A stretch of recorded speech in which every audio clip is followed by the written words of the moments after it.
ಸಖತ್ ಖಾರ ಬಣ್ಣ ಮತ್ತು ರುಚಿ ಆಚಿ ಚಿಲ್ಲಿ ಪೌಡರ್.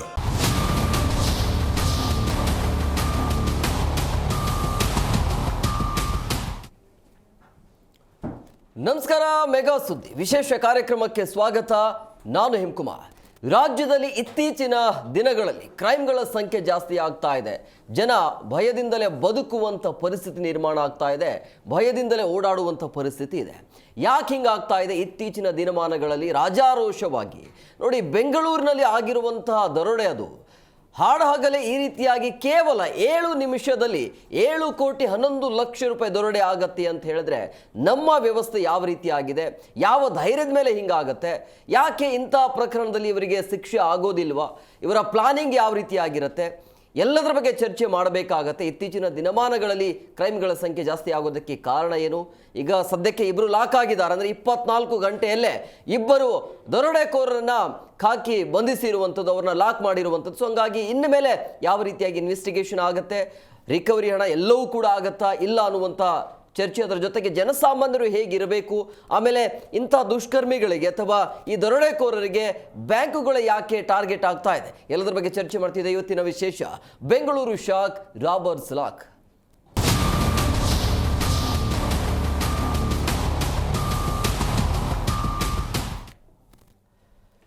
ಸಿಲಿಕಾನ್ ಸಿಟಿ ಬೆಂಗಳೂರಿನಲ್ಲಿ ಅತಿ ದೊಡ್ಡ ರಾಬರಿ ಆಗತ್ತೆ. 7 ನಿಮಿಷದಲ್ಲಿ 7,11,00,000 ರೂಪಾಯಿ ಕೇವಲ 7 ನಿಮಿಷದಲ್ಲಿ ಮಾಡಿರುವಂಥದ್ದು ದರೋಡೆಯನ್ನು. ಸೊ ಹಂಗಾಗಿ ರಾಜ್ಯದ ಜನ ಬೆಚ್ಚಿ ಬಿದ್ದಿದ್ದಾರೆ. ಇವರು ತಿರುಪತಿಯಲ್ಲಿ ಲಾಕ್ ಆಗಿರುವಂಥದ್ದು, ಅಂದರೆ ನಕಲಿ ನಂಬರನ್ನು ಬಳಸಿ ಅಧಿಕಾರಿಗಳ ಸೋಗಿನಲ್ಲಿ ಬಂದು ಈ ರೀತಿಯಾಗಿ ದರೋಡೆ ಮಾಡಿರುವಂಥದ್ದು.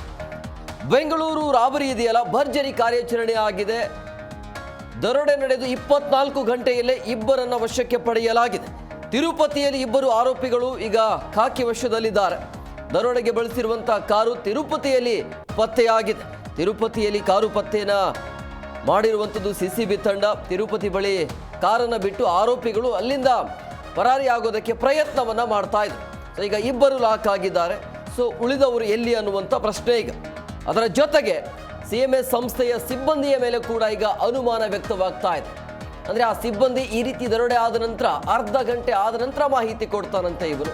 ಹಾಗಾದರೆ ಈ ಸಮಯ ಎಷ್ಟು ಇಂಪಾರ್ಟೆಂಟ್ ಆಗತ್ತೆ ಅಂತೇಳಿ ದರೋಡೆ ಆದ ತಕ್ಷಣ ಆತ ಮಾಹಿತಿ ಕೊಡಬಹುದಾಗಿತ್ತು, ಡಿಲೇ ಆಗಿದೆ ಆತನ ಕಡೆಯಿಂದ. ಅಧಿಕಾರಿಗಳ ಸೋಗಿನಲ್ಲಿ ಬಂದು ಈ ರೀತಿ ಕಾರ್ಯಾಚರಣೆ ಮಾಡೋದು, ಆಮೇಲೆ ಅಲ್ಲಿ ATM ಅಲ್ಲಿ ಹಣ ಜಮೆ ಮಾಡುವಂಥ ಸಂದರ್ಭದಲ್ಲಿ 2 ದಿನಗಳ ಕಾಲ ಪ್ಲಾನಿಂಗ್ ಇತ್ತಂತೆ. 2 ದಿನ ಈ ದರೋಡೆಕೋರರು ಅದೇ ಜಾಗದಲ್ಲಿ ಓಡಾಟವನ್ನು ಮಾಡಿದ. ಈ ಹಿಂದೆ ಬೀದರ್ನಲ್ಲೂ ಕೂಡ ಇದೇ ರೀತಿಯ ಘಟನೆ ಆಗುತ್ತೆ. ಈಗ ಬೆಂಗಳೂರಿನಲ್ಲಿ ಎಲ್ಲ ಕಡೆ CCTV ಇರುತ್ತೆ, ಆದರೂ ಕೂಡ ಈ ರೀತಿಯಾಗಿ ರಾಜಾರೋಷವಾಗಿ 7 ಕೋಟಿ ರೂಪಾಯಿ 7,11,00,000 ರೂಪಾಯಿಯನ್ನು ಕದ್ಕೊಂಡು ಹೋಗಿರುವಂಥದ್ದು. ಇದೆಲ್ಲ ಪ್ರೊಫೆಷ್ನಲ್ಲ, ಅನ್ಪ್ರೊಫೆಷ್ನಲ್ಲ, ಅಥವಾ ದುಡಿಮೆ ಇಲ್ಲ ಅಂತನಾ, ಏನು ಇವ್ರದ್ದು ಪ್ಲಾನ್ ಹೇಗಿರುತ್ತೆ ಅಂಥೇಳಿ, ಯಾಕೆ ಈ ರೀತಿಯಾಗಿ ಕಾನೂನಿನ ಭಯ ಇಲ್ಲೇ ಇರೋದು, ಅಥವಾ ಸರಿಯಾದ ರೀತಿಯಲ್ಲಿ ಕಾನೂನನ್ನು ತಿಳಿದುಕೊಂಡು ಹಿಂಗೆ ಮಾಡ್ತಾರಾ ಅಂಥೇಳಿ ಎಲ್ಲದರ ಬಗ್ಗೆ ಚರ್ಚೆ ಮಾಡ್ತೀವಿ ಸುದೀರ್ಘವಾಗಿ. 1 ಗಂಟೆಗಳ ಕಾಲ ನಾವು ನಿಮ್ಮ ಜೊತೆಯಲ್ಲಿ ಇರ್ತೀವಿ.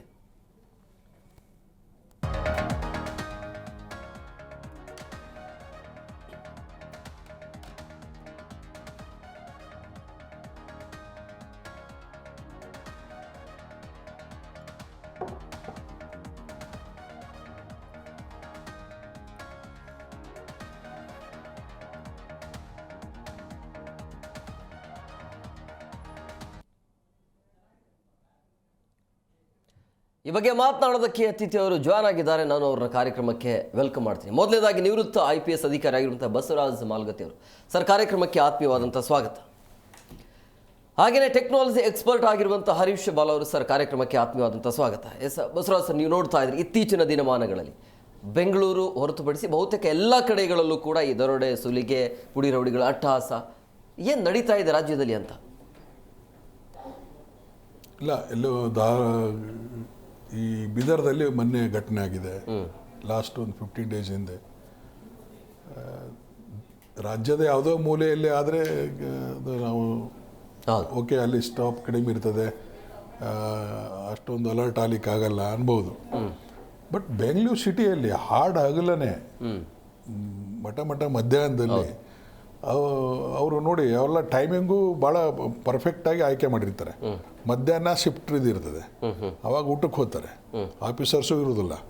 ಆ ಟೈಮ್ನಲ್ಲಿ ಇವರು ಆಪ್ರೇಟ್ ಮಾಡೋದು. ಅವರು ಒಮ್ಮೆಲೆ ತಕ್ಷಣ ಮಾಡೋದಿಲ್ಲ, ಅವರು 2-3 ಟೀಮ್ ಇರ್ತವೆ. ಇದೇನೀಗ ಸಿಕ್ಕಿದ್ದಾರೆ ಇಬ್ಬರು, ಅದು ಭಾಳಷ್ಟು ಜನ ಇರ್ತಾರೆ.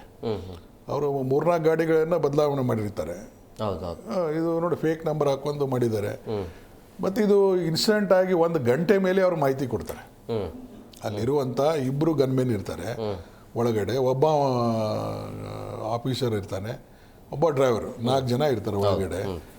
ಇವರು ನಾವು RBI ಆಫೀಸರ್ಸ್ ಅದೇವೆ, ಇನ್ಕಮ್ ಟ್ಯಾಕ್ಸ್ ಅದೇವೆ, ನೀವು ಅಂಥ ಹಣ ತೊಗೊಂಡ್ರಿ ಅಂತ ಯಾವುದೇ ಹಣ ಇರಲಿ, ಅವ್ರು ಬಂದು ಸ್ಟಾಪ್ ಮಾಡಿದ್ಮೇಲೆ ಇಬ್ಬರು ಇವರು ಗನ್ಮೆನ್ಗಳು ಅವ್ರ ಆಫೀಸರ್ ಅಟ್ಲೀಸ್ಟ್ ನೀವು ಯಾವ ಬ್ಯಾಂಕ್ನವ್ರು ಹೇಳಿ, ನೀವು ರಿಸರ್ವ್ ಬ್ಯಾಂಕ್ ಇದ್ರೆ ನಿಮ್ಮ ID ತೋರಿಸಿ ಕೇಳ್ಬೋದಾಗಿತ್ತು. ಅಥವಾ ತಕ್ಷಣ ಅವರು ಆಫೀಸರ್ಸಿಗೆ ಮಾಹಿತಿ ಕೊಡಬೇಕಾಗಿತ್ತು, ಹಿಂಗೆ ಬಂದಿದ್ದಾರೆ, ಯಾರೋ ನಮ್ಮ ಗಾಡಿ ತಡೆದಿದ್ದಾರೆ, ಇವರು RBI ಏನೋ ಹೇಗೋ, ನೀವು ಬೇಗ ಬನ್ನಿ ಅಂತ ಅವರು ಇರಬೇಕು. ಅವರು ಅಟ್ಲೀಸ್ಟ್ ಪೊಲೀಸರಿಗೆ ಇನ್ಫಾರ್ಮ್ ಮಾಡೋರು. ಎಲ್ಲ ಕನಾಯ್ಡು ಎಲ್ಲ ಉದ್ದೇಶಪೂರ್ವಕವಾಗಿ ಮಾಡಿದ್ದಾರೆ. ಆ ಜಾಗ ಸದ ನೋಡಿ, ಇಲ್ಲಿ ಅಶೋಕ ಪಿಲ್ಲರ್ಲಿಂದ ಫ್ಲೈಓವರ್ ಮೇಲೆ ಅಲ್ಲಿ CC ಕ್ಯಾಮ್ರಾ ಇರೋದಿಲ್ಲ, ಜನಗಳೇ ಅವ್ರ ದಟ್ಟಣೆ ಇರೋದಿಲ್ಲ, ಅಂತಲ್ಲಿ ಹೋಗಿ ಆಪ್ರೇಟ್ ಮಾಡಿದ್ದಾರೆ. ಅವ್ರನ್ನಿಬ್ಬರು ತಳ್ಳಿ ಇವ್ರು ಗಾಡಿ ತೊಗೊಂಡು ಹೋಗಿದ್ದಾರೆ. ಈ ತಳ್ಳದ ಮೇಲೆ ಇವ್ರ ಹತ್ರ ಬಂದೂಕಿತ್ತಾನೆ, ಅಟ್ಲೀಸ್ಟ್ ಅವ್ರಿಗೆ ಹೊಡೆಯೋದು ಬೇಡ, ಗಾಡಿ ಇನೋವಾ ಗಾಡಿ ಟೈರ್ಗೆ ಹೊಡಿಬೋದಾಗಿತ್ತು.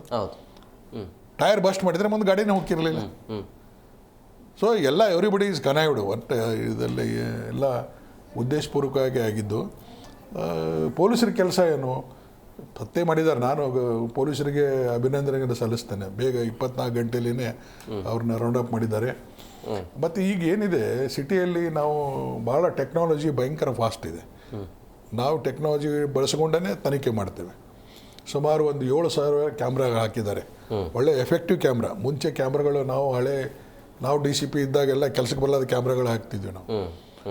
ಇವನ್ ನಂಬರ್ಸ್ ಅದ ನೆಟ್ಟಿಗೆ ಮೂಡ್ತಿರ್ಲಿಲ್ಲ, ಬ್ಲೇರ್ ಆಗಿಬಿಡುವು, ನಂಬರು ಕಾಣ್ತಿರ್ಲಿಲ್ಲ, ನಮಗೆ ಅಂಥ ಪರಿಸ್ಥಿತಿ ಇರ್ತಿತ್ತು. ಈಗೆಲ್ಲ 1 ಕಿಲೋಮೀಟರ್ವರೆಗೂ ಕ್ಲೀನಾಗಿ ರೆಕಾರ್ಡ್ ಆಗುವಂಥ ಡಿಜಿಟಲ್ ಕ್ಯಾಮ್ರಾಗಳು ಹಾಕಿದ್ದಾರೆ, AI ಕ್ಯಾಮ್ರಾಗಳಿದ್ದಾವೆ, ಎಲ್ಲ ಕ್ಲಿಯರಾಗಿ ಗೊತ್ತಾದೆ, ಎಲ್ಲ ರೆಕಾರ್ಡಿಂಗ್ ಆಗಿರ್ತದೆ. ಅದೆಲ್ಲ ಪತ್ತೆ ಆಗ್ತಾರೆ, ಈಸಿ ಪ್ರಶ್ನೆನೇ ಇಲ್ಲ. ನಾವು ನಿನ್ನೆ ಹಿಂದೆ ಹೇಳ್ತಾ ಇದ್ದೀನಿ ನಾನು, ಸಿಗ್ತಾರೆ ಅಂತ ಪ್ರಶ್ನೆ ಇಲ್ಲ. ಹಿಡಿದಿದ್ದಾರೆ, ಅವ್ರಿಗೆ ಪೊಲೀಸರಿಗೆ ಅಭಿನಂದನೆ ಸಲ್ಲಿಸೋಣ. ಆದ್ರೂ ಈ ಸಿಟಿಯಲ್ಲಿ ಈ ಥರ ಆಗಲಾರ್ದಂಗೆ ನೋಡ್ಕೊಳ್ಳೋದು ಭಾಳ ಪೊಲೀಸರ ಕರ್ತವ್ಯ. ಯಾಕಂದರೆ prevention is better than cure ಅಂತ. ಹಾಗೆ ಆದಮೇಲೆ ಎಲ್ಲ ನಾವು ಹಿಡಿಯೋದು ದೊಡ್ಡ ವಿಷಯನಲ್ಲ, ಆಗಲಾರ್ದಂಗೆ ನೋಡ್ಕೊಳ್ಳೋದು ಒಳ್ಳೆಯ ವಿಷಯ. ಯಾಕಂದರೆ ಅನೇಕ ಫೆಸಿಲಿಟೀಸ್ ನಮಗೆ ಕೊಟ್ಟಿದ್ದಾರೆ ಸರ್ಕಾರ. ಸಾಕಷ್ಟು ಜೀಪ್ಗಳಿದ್ದಾವೆ, ಸಾಕಷ್ಟು ಹೊಯ್ಸಳ ಏನೇನೋ ಗಾಡಿಗಳಿದ್ದಾವೆ, ಸಾಕಷ್ಟು ಸ್ಟಾಪೂ ಇದ್ದಾವೆ. 3 ಶಿಫ್ಟ್ ಮಾಡಿ, ಶಿಫ್ಟ್ ವೈಸು ಇದು ಮಾಡಿದ್ರೆ ಖಂಡಿತ ಅವ್ರನ್ನ ನೋಡಿ, ನಾವೇನು ಮಾಡೋದು ಬೇಕಾಗಿಲ್ಲ. ಅಲ್ಲೊಬ್ಬ ಪೊಲೀಸ್ ಅದ ಸಾಕು, ಆಟೋಮೆಟಿಕ್ ಆಗುವಂಥ ಅನಾಹುತಗಳು ಬಂದಾದ. ಕರೆಕ್ಟ್. Presence is important. ಅವನು ಪ್ರೆಜೆನ್ಸಿ ಇದ್ರೆ ಸಾಕು ಅಷ್ಟೇ. ಅವನಲ್ಲಿ ಇದಾನೆ ಅಂದರೆ ಅಲ್ಲಿ ಯಾವ ಘಟನೆಗಳು ಆಗೋದಿಲ್ಲ. ಅವನೇನೂ ಮಾಡೋದು ಬೇಕಾಗಿಲ್ಲ. ಆ ಡ್ರೆಸ್ ನೋಡಿದ್ರೆ ಸ್ವಲ್ಪ ಇನ್ನೂ ಇದು ಇದೆ, ಜನರಿಗೆ ಸ್ವಲ್ಪ ಮಾನಸಿಕವಾಗಿ ಹೆದರ್ತಾರೆ. ಈ ಥರ ವಾತಾವರಣ ಇರುವಾಗ ಇಂಥ ಆಗಲಾರ್ದಂಗೆ ನೋಡ್ಕೊಳ್ಳೋದು ಭಾಳ ಕೆಲಸ, ಒಳ್ಳೆಯ ಕೆಲಸ. ಆದರೂ 24 ಗಂಟೆಯಲ್ಲಿ ಹಿಡಿದಿದ್ದಾರೆ, ಎಲ್ಲ ರಿಕವರಿ ಮಾಡ್ತಾರೆ, ಏನು ಪ್ರಶ್ನೆನೇ ಇಲ್ಲ. ಇನ್ನು ಮುಂದಾದರೂ ಈ ಥರ ಘಟನೆಗಳು ಆಗಬಾರ್ದು. ಯಾಕಂದರೆ ಡೇ ಟೈಮ್ನಲ್ಲಿನೇ ಆಗೋದಂದ್ರೆ ಇದು ಭಾಳ ಪೊಲೀಸರಿಗೆ ಒಂಥರ ಚಾಲೆಂಜಬಲ್. ನಾವು ಹಿಡಿದ ಮಕ್ಕಳೇ ನಮಗೆ ಅಂದಂಗೆ. ಅಂಥವ್ರಿಗೆ ಬರೀ ಹಿಡಿದು ಹಾಜರು ಮಾಡೋದಲ್ಲ, ಸ್ವಲ್ಪ ಕಾಲಿಗೆ ಹೊಡೆದು ಮೊಳಕಾಲು ಪಟ್ಟಿ ಮುರಿಬೇಕು. ಅವರಿಗೆ ಲೈಫ್ ಲಾಂಗ್ ಸಫರ್ ಆಗಬೇಕು. ನಾವು ಹಿಡಿದ್ಗಳೇ ಬೇಕಾದ ದುಡ್ಡು ಇರ್ತದೆ, ಒಳ್ಳೆ ವಕೀಲರು ಕೊಡ್ತಾರೆ, ಜಾಮೀನು ಕೊಟ್ಟು ಹೊರಗೆ ಬರ್ತಾರೆ. 1 ತಿಂಗಳ 15 ದಿವಸ ಇರ್ತಾರೆ. ಆ ಜೈಲಲ್ಲಂತೂ ಒಳ್ಳೆ ಲಕ್ಸುರಿಯಸ್ ಲೈಫು, ಅಲ್ಲಿನೂ ಮಜಾ ಮಾಡ್ತಾರೆ, ಆರಾಮಿ 2 ತಿಂಗಳಿದ್ದು ಹೊರಗೆ ಬರ್ತಾರೆ ಜಾಮೀನು ಬಗ್ಗೆ. ಅದಕ್ಕೆ ಕಾಲಿಗೆ ಹೊಡಿಬೇಕು. ನನ್ನ ಮಕ್ಕಳಿಗೆ ಕಾಲಿಗೆ ಹೊಡೆದು ಅವ್ರಿಗೆ ಮಾಡಿದ್ರೆ ಲೈಫ್ ಲಾಂಗ್ ಕುಂಟ್ತಾ ಇರಬೇಕು. ಅದು ಇಂಥ ಎಲ್ಲ ಅಫೆನ್ಸ್ ಮಾಡೋರಿಗೆ, ಯಾರು ರೇಪ್ ಮಾಡ್ತಾರೆ, ಚೈಲ್ಡ್ ರೇಪ್ ಇರ್ತವೆ, ಯಾರು ಇಂಥ ಡಕೈಟಿ ಮಾಡ್ತಾರೆ, ರಾಬರಿ ಮಾಡ್ತಾರೆ, ಅಂಥವ್ರನ್ನ ಜಾಡಿಸ್ಬೇಕು ಸರಿಯಾಗಿ. ಅಂದರೆ ಒಳ್ಳೆ ಮೆಸೇಜ್ ಹೋಗ್ತದೆ, ಬಿಡೋದಲ್ಲಪ್ಪ ಪೊಲೀಸರು ನಮಗೆ ಏನು ಆದರೂ ಬಿಡೋದಲ್ಲ ಅನ್ನುವಂಥ ಭಯ ಕ್ರಿಯೇಟ್ ಆಗ್ತದೆ. ಎಸ್ ಹರೀಶ್ ಅವರೇ, ಈ ರೀತಿ ದರೋಡೆ ನೋಡ್ತಾ ಇದ್ರೆ ಇದೆಲ್ಲ ಪ್ರೀ ಪ್ಲಾನ್ ಅಂತಲೇ ಗೊತ್ತಾಗ್ತಾ ಇದೆ. ಬಟ್ ಎಷ್ಟು ದಿನದ ಪ್ಲಾನ್ ಇರ್ಬೋದು ನಿಮ್ಮ ಪ್ರಕಾರ? ಯಾವ ರೀತಿಯ ಟೆಕ್ನಾಲಜಿಯನ್ನು ಬಳಸ್ಕೊಂಡು ಈ ರೀತಿಯಾಗಿ ಪ್ಲಾನ್ ಮಾಡಿರ್ಬೋದು ಅಂತ? ನಾನು ಮೊದಲನೇ ವಿಷಯ ಏನು ಹೇಳಬೇಕಂದ್ರೆ, ಇವರು ಎಷ್ಟು ದಿನ ಬೇಕಾದರೂ ಪ್ಲಾನ್ ಮಾಡಲಿ, ಇವತ್ತಿರೋ ಟೆಕ್ನಾಲಜಿ ಮತ್ತು ಇವತ್ತಿರೋ ಪೊಲೀಸರ ಕೈಯಲ್ಲಿರೋ ಇನ್ಫಾರ್ಮೇಷನ್ಗಳು, ಇವತ್ತು ಎಲ್ಲರ ಕೈಯಲ್ಲೂ ಡೇಟಾ ಇದೆ. ಡೇಟಾ ಅಂದರೆ ಕೈಯಲ್ಲಿ ಈ ಏರಿಯಾ ಅಂದರೆ ಈ ಏರಿಯಾದಲ್ಲಿ ಯಾರ್ಯಾರು ಲೂಟಿ ಮಾಡ್ತಾರೆ, ಈ ಏರಿಯಾದಲ್ಲಿ ಯಾರ್ಯಾರು ಲೂಟಿ ಮಾಡ್ತಾರೆ, ಇದ್ರ ಬಗ್ಗೆ ಎಲ್ಲ ಸ್ಟೇಟ್ ವೈಸ್ ಡೇಟಾಗಳು ಎಲ್ಲ ಕಡೆಯೂ ಇದೆ. ಒಂದು ಇಂಟ್ರೆಸ್ಟಿಂಗ್ ಕೇಸ್ ಬಗ್ಗೆ ನಿಮಗೆ ಹೇಳಬೇಕಂದ್ರೆ 2007 ಆಗಿರೋ ಒಂದು ಕೇಸ್ ಬಗ್ಗೆ ನಾನು ನೋಡಿದೆ. ಇಲ್ಲಿ ಒಂದು ಜ್ಯುವೆಲ್ಲರಿಯಲ್ಲಿ ಸುಮಾರು 36 kg ಆಫ್ ಗೋಲ್ಡ್ನ ಒಬ್ಬನು ಲೂಟಿ ಮಾಡ್ತಾನೆ. ಇನ್ನೊಂದು ಮರ್ಡರು ಮಂಗಳೂರಲ್ಲಿ ಆಗುತ್ತೆ. ಹೌದು, ಇನ್ನೊಂದು ಮರ್ಡರ್ ಮಂಗಳೂರಲ್ಲಿ ಆಗುತ್ತೆ. ಇದು 2007 ಆಗಿರೋ ಘಟನೆ. ಅಷ್ಟು ಟೆಕ್ನಾಲಜಿ ಇರಲಿಲ್ಲ. ಆವಾಗ ಏನು ಮಾಡ್ತಾರೆ, ಒಂದೇ ಒಂದು ಫೋನ್ ಕಾಲು 2 ನಂಬರ್ಗೂ ಒಂದೇ ದಿನದಲ್ಲಿ ಆಗಿದೆ ಅನ್ನೋ ಒಂದೇ ಒಂದು ಲಿಂಕನ್ನು ಇಟ್ಕೊಂಡು ಪೊಲೀಸವರು ಈ ಪರ್ಸನೇ ಮಾಡಿರ್ತಾನೆ, ಅಲ್ಲಿ ಕೊಲೆ ಪ್ಲಾನ್ ಮಾಡಿ ಇಲ್ಲಿ ಇದನ್ನು ಲೂಟಿ ಮಾಡಿ ಅದು ಗ್ಯಾಂಗ್ ಹೆಡ್ ಇವನೇ ಅಂತ ಪೊಲೀಸವರು ಅರೆಸ್ಟ್ ಮಾಡಿದ್ದಾರೆ. ಇದು ನೀವು ಗೂಗಲಲ್ಲಿ ಹೋಗಿ ಚೆಕ್ ಮಾಡ್ಕೋಬಹುದು. ಈ ಒಂದು ಕೇಸು ನಡೆದಿದೆ. ಅಷ್ಟು ಟೆಕ್ನಾಲಜಿ ಇಲ್ಲದೆ ಇರೋ ಕಾಲದಲ್ಲೂ ಕೂಡ ಜಸ್ಟ್ ಒಂದು ಫೋನ್ ಲಿಂಕ್ನ ಇಟ್ಕೊಂಡು ಯಾವ ಟವರಲ್ಲಿ ಈ ಫೋನ್ ಇದೆ, ಯಾರ್ಯಾರಿಗೆ ಕಾಲ್ ಹೋಗಿದೆ, IMEI ನಂಬರ್ ಇದೆಲ್ಲ ಇಟ್ಕೊಂಡು ಅವ್ರನ್ನ ಹಿಡಿದಿದ್ದಾರೆ. ಅಂದರೆ ಇವತ್ತು ಈ ಲೂಟಿಗಳಿಗೆ ಪ್ಲಾನ್ ಮಾಡ್ತಾರಲ್ವಾ, ಅವ್ರನ್ನ ನೋಡಿದ್ರೆ ನನಗೆ ನಗು ಬರ್ತಾ ಇದೆ. ಕಾರಣ ಯಾಕೆ ಅಂದರೆ 24 ಗಂಟೆನೂ ಆಗಿಲ್ಲ ಅವ್ರನ್ನ ಅರೆಸ್ಟ್ ಮಾಡಿದ್ದಾರೆ. ನಿಜ ಹೇಳ್ತೀನಿ, ಇದರಲ್ಲಿ ಟೆಕ್ನಾಲಜಿಯ ಪಾತ್ರನೂ ಕೂಡ ಜಾಸ್ತಿ ಇರುತ್ತೆ. CCTV ಕ್ಯಾಮ್ರಾ ಈಗ ಏನಿಲ್ಲ, ಇಲ್ಲಿ ನಾವು ಎಮ್ ಜಿ ರೋಡಿಂದ ಆಚೆ ಹೋಗ್ತೀವಿ ಅಂತ ಅಂದ್ಕೊಳ್ಳಿ, ನಾವೇನೋ ಒಂದು ಲೂಟಿ ಮಾಡಿಕೊಂಡು ನೀವು ನಾನು ಆಚೆಗೆ ಹೋಗ್ತೀವಿ ಅಂದರೆ, ಈಗ ಇಲ್ಲಿ ನಿಮ್ಮ ಬಾಗಿಲಿನಲ್ಲಿರೋ CCTVಯಲ್ಲಿ ನೋಡಿದ್ರೆ ನೀವು ರೈಟ್ ತೊಗೊಂಡ್ರ ಲೆಫ್ಟ್ ತೊಗೊಂಡ್ರ ಅಂತ ಗೊತ್ತಾಗ್ಬಿಡುತ್ತೆ. ನಾವು ರೈಟ್ ತೊಗೊಂಡ್ರೆ ನೆಕ್ಸ್ಟ್ CCTVಯಲ್ಲಿ ಇದೆ ಅಂತ ನೋಡ್ತಾರೆ. ಹಿಂಗೆ ಫಾಲೋ ಅಪ್ ಮಾಡ್ಕೊಂಡು ಹೋದರೆ ನೀವು ಎಷ್ಟು ಕಾರ್ ಚೇಂಜ್ ಮಾಡ್ಕೊಂಡು ಹೋದ್ರೂ ಸರಿ, ನೀವು ಎಷ್ಟು ಬೈಕ್ ಡ್ರೆಸ್ ಚೇಂಜ್ ಮಾಡ್ಕೊಂಡು ಹೋದ್ರೂ ಸರಿ ನಿಮ್ಮನ್ನು ಹಿಡಿಬೋದು. ಇನ್ನೊಂದು ಮೊಬೈಲ್ ಕಾಲ್ ಟ್ರಾನ್ಸಾಕ್ಷನ್. ಈ ಟವರ್ ಒಳಗಡೆ ಯಾವ್ಯಾವ ಫೋನ್ಗಳಿತ್ತು, ಸಾರಿಗೆ ಇನ್ನೂ ಜಾಸ್ತಿ ಮಾಹಿತಿ ಅದ್ರ ಬಗ್ಗೆ ಇದೆ, ಬಿಕಾಸ್ ಅವರು ರಿಟೈರ್ಡ್ ಪೊಲೀಸ್ ಆಫೀಸರು. ಅದೆಲ್ಲ ಇಟ್ಕೊಂಡು ಸುಲಭವಾಗಿ ಇವ್ರನ್ನ ಹಿಡಿಬಹುದು. ಬಟ್ ಈ ಒಂದು ಪರ್ಟಿಕ್ಯುಲರ್ ಕೇಸ್ನಲ್ಲಿ ಒಂದು ಇಂಟೆಲಿಜೆನ್ಸ್ ಫೇಲಿಯರ್ ಇದೆ ಅನ್ನೋದು ನಾವು ಒಪ್ಕೋಬೇಕಿದೆ. ಇಂಟೆಲಿಜೆನ್ಸ್ ಅಂದರೆ ಪೊಲೀಸ್ ಇಂಟೆಲಿಜೆನ್ಸು ಅವ್ರಿಗೆ ನಿರಂತರ ಕೆಲಸ ಏನಿದೆ ಅಂದರೆ, ಒಂದು ಲಾ ಆ್ಯಂಡ್ ಆರ್ಡರ್ ಬಗ್ಗೆ ಯಾರ್ಯಾರು ಇವರೆಲ್ಲ ಇದ್ದಾರೆ ಅವ್ರನ್ನ ಟ್ರ್ಯಾಕ್ ಮಾಡೋದು, ಮತ್ತು ಅವ್ರನ್ನ ಪ್ಲ್ಯಾನ್ ಏನಂತ ಮುಂಚೆನೆ ತಿಳ್ಕೊಳ್ಳೋದು, ಇದಕ್ಕೆಲ್ಲ ಅವ್ರಿಗೆ ನೆಟ್ವರ್ಕ್ ಇದೆ. ಆ ನೆಟ್ವರ್ಕ್ ಈ ಒಂದು ಘಟನೆಯಲ್ಲಿ ಯಾಕೆ ಯೂಸ್ ಆಗಿಲ್ಲ ಅನ್ನೋ ಒಂದು ದೊಡ್ಡ ಪ್ರಶ್ನೆ ಇದರಲ್ಲಿದೆ. ಸೊ ಈಗ ಇನ್ನೂ ಹೇಳಬೇಕಂದ್ರೆ, ಈ ಒಂದು ಸ್ಕ್ಯಾಮ್ಗಳು, ನಿನ್ನೆ ಸ್ಕ್ಯಾಮ್ಗಳ ಬಗ್ಗೆ ನಿಮ್ಮ ಚಾನಲಲ್ಲೇ ನಾನು ಒಂದು ಬೈಟ್ ಕೊಟ್ಟೆ.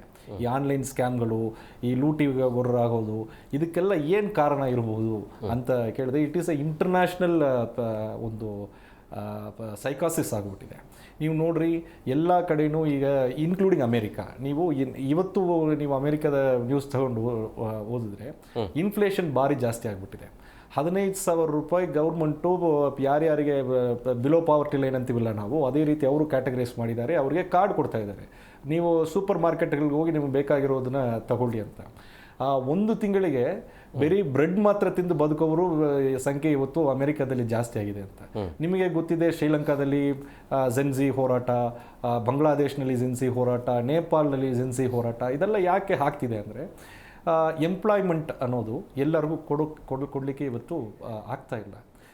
ಎಂಪ್ಲಾಯ್ಮೆಂಟ್ ಜನರೇಷನ್ ಅನ್ನೋದು ನೀವು ಹೇಳ್ತಾ ಇರೋದು ದುಡಿಮೆನೇ ಒಂದು ಕಾರಣ ಇರಬಹುದು ಅಂತ ಹೇಳ್ತಾ ಇದ್ರಿ. ಎಂಪ್ಲಾಯ್ಮೆಂಟ್ ಜನರೇಷನ್ ಜಾಸ್ತಿ ಆದರೆ ಇದೆಲ್ಲ ಕಡಿಮೆ ಆಗುತ್ತೆ ಅನ್ನೋದು ನನ್ನ ಅಭಿಪ್ರಾಯ. ಬಸವರಾಜ್ ಸರ್, ಇಂಥ ಪ್ರಕರಣದಲ್ಲಿ ಇಂಥ ದರೋಡೆಕೋರರಿಗೆ ದಂಡಂ ದಶಗುಣ ಮಿರತಾ ಇಲ್ಲ, ಹಾಕಿ ರುಬ್ಬಿರ್ತಾರ? ಈ ಸ್ವಲ್ಪ ನಮ್ಮಲ್ಲಿ ದಂಡಂ ದಶಗುಣಂ ಕಡಿಮೆ ಆಗಿದೆ. ಅದಕ್ಕೂ ಕಾರಣ ಇದ್ದಾವೆ. ಯಾಕಂದರೆ ಅದು ಹ್ಯೂಮನ್ ರೈಟ್ಸು, ಆಮೇಲೆ ಸುಪ್ರೀಂ ಕೋರ್ಟ್ ಗೈಡ್ಲೈನ್ಸು ಒಂಚೂರು ಹೆದರ್ತಾರೆ. ನೀವು ಹಾಗೆ ಏನು ಹೊಡೆದ ಬಡದ ಅದಾದರೆ ಅಲ್ಲಿ ತೋರಿದು ಪಕ್ಕ 3 ದಿವಸ ತೋರಿಸ್ತಿರ್ತೀರಿ, ಸಸ್ಪೆಂಡ್ ಆಗೋರಿಗೆ ಬಿಡೋದಿಲ್ಲ. ಸೊ ಹೀಗಾಗಿ ಸ್ವಲ್ಪ ಹೆದರ್ತಾರೆ. ಮತ್ತು ನಾನು ಹೇಳೋದು, ಹೆದರಿಕೆ ಪೊಲೀಸರಿಗೆ ಇರಬಾರ್ದು. ಯಾರು ಲೋಫರ್ಗಳಿದ್ದಾರೆ, ಯಾರು ಕ್ರಿಮಿನಲ್ಗಳಿದ್ದಾರೆ, ವೈಟ್ ಕಲರ್ ಕ್ರಿಮಿನಲ್ಸ್ ಇದ್ದಾರೆ, ರಾಬ್ರಿ ಇದ್ದಾರೆ, ರೇಪಿಸ್ಟ್ ಇದ್ದಾರೆ, ಡಕೈಟ್ಸ್ ಇದ್ದಾರೆ, ಅಂಥವ್ರಿಗೆ ಹೆದರಿಕೆ ಇರ್ಬೇಕು ಪೊಲೀಸರದು. ಜನಸಾಮಾನ್ಯರ ಹೆದರೋದು ನಮಗೆ ಅವಶ್ಯಕತೆ ಇಲ್ಲ. ಅವರು ಸಹವಾಸ ಬೇಡ ನಮಗೆ ಅವ್ರದ್ದು ನಮ್ಮ ಪೊಲೀಸರ ಅವಶ್ಯಕತೆ ಅವ್ರಿಗಿಲ್ಲ. ಅವ್ರ ಪಾಡಿಗೆ ಅವ್ರ ಜೀವನ ಕಾನೂನುಬದ್ಧವಾಗಿ ಇಲ್ಲ ಕಾನೂನಿಗೆ ಮರ್ಯಾದೆ ಕೊಟ್ಟು ಅವ್ರು ನಡ್ಕೋತಿರ್ತಾರೆ, ಹೌದು. ನ್ಯಾಯಯುತವಾಗಿ ನಡ್ಕೋತಿರ್ತಾರೆ. ಇಂಥ ಲೋಫರ್ಗಳಿಗೆ ಪೊಲೀಸರು ಹೆದರಿಕೆ ಇರಬೇಕು. ಆ ಹೆದರಿಕೆನೇ ಇಲ್ಲ ಈಗ. ಕೋರ್ಟ್ನಲ್ಲಿ ಶಿಕ್ಷೆ ಆಗೋದಿಲ್ಲ, ಶಿಕ್ಷೆ ಆದರೂ ಆರಾಮಾಗಿ ಜೀವನದಲ್ಲಿ ಅದೇ ಅವರಿಗೆ ಟ್ರೀಟ್ಮೆಂಟ್ ಇಲ್ಲದೆ ಇರೋದಕ್ಕೆ ಈ ರೀತಿಯಾಗಿ ಪೊಲೀಸರು ಭಯ ಇಲ್ಲ, ಪೊಲೀಸರು ಭಯ ಇಲ್ಲ. ಹಿಂದೆ ನಾವು ಪೊಲೀಸಿಂಗ್ ಮಾಡುವಾಗ ಮೋಟರ್ ಸೈಕಲ್ ತಗೊಂಡು ಹೊಂಟ್ರೆ ರಸ್ತೆ ಮೇಲೆ ಒಬ್ಬರು ನಿಲ್ತಿರ್ಲಿಲ್ಲ, ಆ ಪರಿಸ್ಥಿತಿ ಇತ್ತು. ಅಲ್ಲೇನಾದರೂ ಒಬ್ಬ ರೌಡಿ ಹಪ್ತ ವಸೂಲು ಮಾಡ್ತಾನೆ ಅಂದರೆ ಅವನಿಗೆ ಬೇಡಿ ಹಾಕಿ ಮೆರವಣಿಗೆ ಮಾಡಿ ಚಡ್ಡಿ ಮೇಲೆ ತಲೆ ಬೋಳಿಸಿ ಆ ಏರಿಯಾದಲ್ಲಿ ಸುತ್ತಲೂ ತಿರುಗಿಸ್ತಿದ್ವಿ, ಮೆರವಣಿಗೆ ಮಾಡ್ತಿದ್ವಿ. ಅಂದ್ರೆ ಆ ಏರಿಯಾದಲ್ಲಿ ಯಾರು ಹಪ್ತ ಇವ್ನು ಕೊಡಬಾರ್ದು ಅಂತ, ಇವನು ಮರ್ಯಾದೆ ಏನು ಯೋಗ್ಯತೆ ಅನ್ನೋದು ಆ ಏರಿಯಾದಲ್ಲಿ ಗೊತ್ತಾಗಬೇಕು, ಅವ್ನಿಗೆ ಇನ್ಸಲ್ಟ್ ಆಗಬೇಕು ಅನ್ನೋ ಉದ್ದೇಶದಿಂದ ಮಾಡ್ತಿದ್ವಿ ನಾವು. ಈಗ ಅದೆಲ್ಲ ಹ್ಯೂಮನ್ ರೈಟ್ಸ್ ಅದೆಲ್ಲ ಭಾಳ ಸ್ವಲ್ಪ ಸ್ಟ್ರಿಕ್ಟ್ ಗೈಡ್ಲೈನ್ಸ್ ಬಂದ ಮೇಲೆ ಅವೆಲ್ಲ ಬಂದಾಗಿದ್ದಾವೆ. ಆದ್ರೂ ಏನು ಹೆದರಿಕೆ ಇರಬೇಕು, ಬೇಸಿಕ್ ಹೆದರಿಕೆ, ಅದು ಪೊಲೀಸರ ಹೆದರಿಕೆ ಕಡಿಮೆ ಆಗ್ತಾ ಇದೆ. ಅದು ಸ್ವಲ್ಪ ಮೆಟ್ಟಿಗಾದರೂ ಭಯ ಇರಬೇಕು ಕ್ರಿಮಿನಲ್ಗಳಿಗೆ, ಚೂರು ಭಯ ಇರಬೇಕು. ಭಯನೇ ಇಲ್ಲದಂಗೆ ಆಗ್ಬಿಟ್ಟಿದೆ ಈಗ. ನೋಡಿ ಹಾಡಾಗಲಿ ಬಂದು ದರೋಡೆ ಮಾಡ್ತಾರೆ ಅಂದ್ರೆ ಏನಿದ್ರ ಅರ್ಥ? ಅದೇ ಅವರು ಅರೆಸ್ಟ್ ಮಾಡ್ತಾರೆ, ಹೊರಗಡೆ ಬಿಡ್ತಾರೆ. ಇನ್ನೇನಿದೆ, ಅವಾಗ ಆರಾಮ್ ಬೇಕಾದಂಗೆ ದುಡ್ಡು ಇರ್ತದೆ. 7 ಕೋಟಿನೇ ಹೊಡೆದಾರೆ, ಅದ್ರಾಗ ಅಲ್ಲಿ ಇಲ್ಲಿ ಒಂಚೂರು 7 ಕೋಟಿ ರಿಕವರಿ ಆಗೋದಿಲ್ಲ. ಅವರು ಇವರು ಹಂಚ್ಕೊಂಡಿರ್ತಾರೆ ಆ ದುಡ್ಡು, ಈ ದುಡ್ಡು ವಕೀಲರಿಗೆ ಅದರಲ್ಲೇನೆ ಕೊಡ್ತಾರೆ, ಚಲೋ ವಕೀಲಿಗೆ ಇಡ್ತಾರೆ, ಆರಾಮಿಟ್ಟು ಮತ್ತೆ ಜಾಮೀನು ಬರ್ತಾರೆ. ಸೊ ಮುಂದೆ ಕೇಸು ಈಗ 7 ಕೋಟಿ ರಿಕವರಿ ಆಗಲ್ಲ ಅಂದ್ರೆ ಮುಂದೆ ಏನು ಮಾಡ್ಬೇಕು? ಅಲ್ಲಲ್ಲ, 7 ಕೋಟಿ ಅಂದ್ರೆ ಹಂಚ್ಕೊಂಡಿರ್ತಾರೆ ಅವರು. ಟೈಮ್ ಎಲ್ಲಿ ಅಲ್ಲಿ ತಿರುಪತಿಯಲ್ಲಿ ಹಿಡಿದಾರೆ, ತಿರುಪತಿ ಹೋಗುವಾದಾಗ ಅವರು 2-3 ಗ್ಯಾಂಗ್ ಇರ್ತವೆ, ಅಲ್ಲಿ ಸ್ಪ್ರೆಡ್ ಆಗಿರ್ತಾರೆ. ಅವರು ಇವರು ಹಂಚ್ಕೊಂಡಿರ್ತಾರಲ್ಲ, ಒಂದಿಬ್ಬರು ಸಿಕ್ಕಾರೆ ಇಬ್ಬರು ಕಡೆಯಿಂದ ರಿಕಾರ್ಡ್ ಮಾಡೋದು. ಉಳಿದ ಜನರದ ಹಣ ಅವನು ಅಲ್ಲಿ ಇಲ್ಲಿ ಖರ್ಚು ಮಾಡಿರ್ತಾನೆ, ಅಲ್ಲಿ ಸಾಲ ಪಾಲ ಅಲ್ಲಿ ಕೊಟ್ಟಿರ್ತಾನೆ, ಇಲ್ಲಿ ಕೊಟ್ಟಿರ್ತಾನೆ, ಏನೋ ಪರ್ಚೇಸ್ ಮಾಡಿರ್ತಾನೆ ಒಟ್ಟೆ. ತಕ್ಷಣ ಇಂಪ್ಯಾಕ್ಟ್ ಹಿಡಿಬೇಕಾದ್ರೆ ಇಂಟ್ಯಾಕ್ಟ್ ಪ್ರಾಪರ್ಟಿ ರಿಕಾರ್ಡ್ ಮಾಡಿದ್ರೆ ಅದು ಸಿಗ್ತಿತ್ತು. ಅದು ತಕ್ಷಣ ಹಿಡಿದಿಲ್ಲಲ್ಲ, ಆದರೂ ಹಿಡಿದಿದ್ದಾರೆ, ಒಳ್ಳೆ ಕೆಲಸ ಮಾಡಿದ್ದಾರೆ ಪೊಲೀಸರು. ಅಲ್ಲಿ ಅಪ್ರಿಷಿಯೇಟಿವ್, ಬೆನ್ನತ್ತಿ ಮಾಡಿದ್ದಾರೆ, ಹಿಡಿದಿದ್ದಾರೆ, ಎಲ್ಲ ಟೆಕ್ನಾಲಜಿ ಬಳಕೆ ಮಾಡ್ಕೊಂಡು ತನಿಖೆ ಮಾಡಿದ್ದಾರೆ. ಇಲ್ಲಿ ಏನೇ ಇರಲಿ, ಆದ್ರೂ ಇಂಟ್ಯಾಕ್ಟ್ ಪ್ರಾಪರ್ಟಿ ತಕ್ಷಣ ಹಿಡಿದಿದ್ರೆ ಅದು ಇನ್ನೂ ಇದು ಆಗ್ತಿತ್ತು. ಇನ್ನು ಮುಂದಾದರೂ ಇವು ನಮ್ಮವರು ಶಿಫ್ಟ್ ವೈಸ್ ಪೆಟ್ರೋಲಿಂಗ್ ಕಡಿಮೆ ಆಗಿದೆ, ಸ್ವಲ್ಪ ಪೆಟ್ರೋಲಿಂಗ್ ಇರಬೇಕು. ಆಫೀಸರ್ಸು ಪೀಕ್ ಅವರ್ಸ್ನಲ್ಲಿ ಅಥವಾ ನಾನ್ ಪೀಕ್ ಅವರ್ಸ್ನಲ್ಲಿ ರಸ್ತೆ ಮೇಲೆ ಇರಬೇಕು. 1 ತಾಸು ರಸ್ತೆ ಮೇಲೆ ಒಬ್ಬ ಆಫೀಸರ್ ಬರ್ತಾನಂದರೆ ಆಟೋಮೆಟಿಕ್ ಉಳಿದ ಆಫೀಸರ್ಸ್ ಅಲ್ಲಿ ಬರ್ತಾರೆ. ಈಗ ಒಬ್ಬ DCP ಅಲ್ಲಿ ಏರಿಯಾದಾಗ ಬರ್ತಾನಂದ್ರೆ ಇನ್ಸ್ಪೆಕ್ಟ್ರು, ACP, ಸಬ್ ಇನ್ಸ್ಪೆಕ್ಟ್ರು ಎಲ್ಲರೂ ಬಂದುಬಿಡ್ತಾರೆ. ಈಗ ಏನಾಗ್ಬಿಟ್ಟಿದೆ, ಬರೀ ಆಫೀಸ್ನಾಗ ಕುಂತು ನೌಕರಿಗೆ ಆಗಿಬಿಟ್ಟಿದೆ. ಮೆಸೇಜ್ ಕೊಡು, ವೈರ್ಲೆಸ್ನಲ್ಲಿ ಮೆಸೇಜ್ ಕೊಡೋದು, ಅದು ಒಂಚೂರು ಎಫೆಕ್ಟ್ ಆಗ್ತಾ ಇಲ್ಲ ಅಂತ ಹೇಳೋದಿಲ್ಲ ನಾನು, ಮೆಸೇಜನ್ನು ಇದಾಗ್ತದೆ. ಬಟ್ ಪ್ರಾಕ್ಟಿಕಲಾಗಿ ಅವ್ರು ಅಲ್ಲಿ ಇರೋದ್ರಿಂದ ಉಳಿದವ್ರಿಗೂ ಮಾಡಬೇಕಪ್ಪ ಅನ್ನುವಂಥ ಸಾಹೇಬ್ ಬರ್ತಾರೆ ಅಂದಮೇಲೆ ಅಲ್ಲಿ ನಾವು ಹೋಗ್ಬೇಕು, ನಾವು ಇರಬೇಕು ಅಂತನೂ ಭಯ ಬರ್ತದೆ. ಈಗ ನೋಡಿ ಟ್ರಾಫಿಕ್ನಲ್ಲಿ ಎಷ್ಟೊಂದು ಪೀಕ್ ಅವರ್ಸ್ನಲ್ಲಿ ಕಡಿಮೆ ಆಫೀಸರ್ಸ್ಗಳು ಇರೋದಿಲ್ಲ, ಬರೀ ASI 1-4 ಮಂದಿ ಪೊಲೀಸರು ಇರ್ತಾರೆ. ಆ ಟೈಮ್ನಲ್ಲಿ DCP ಅವರು ಎಲ್ಲ ಬರಬೇಕು ರಸ್ತೆಗೆ. ನಾವು DCP ಆಗಿ ಟ್ರಾಫಿಕ್ ಮಾಡಿದ್ವಿ, ಲಾ ಆ್ಯಂಡ್ ಆರ್ಡರ್ ಮಾಡಿದ್ದೀವಿ ಎಲ್ಲನೂ. ನಾವೆಲ್ಲ ಪೀಕ್ ಅವರ್ಸ್ನಲ್ಲಿ ಸ್ಟೇಷನ್ ಆಫೀಸಲ್ಲಿ ಕೂಡ್ತಿರ್ಲಿಲ್ಲ. ಬೆಳಗ್ಗೆ 9ರಿಂದ 11ರವರೆಗೂ ನಾವು ಹೊರಗೆ ಇರ್ತಿದ್ದೀವಿ. 11ರ ಮೇಲೆ ಬಂದು ಕೂತು ಆಫೀಸ್ನಲ್ಲಿ ಕೆಲಸ ಮಾಡೋ.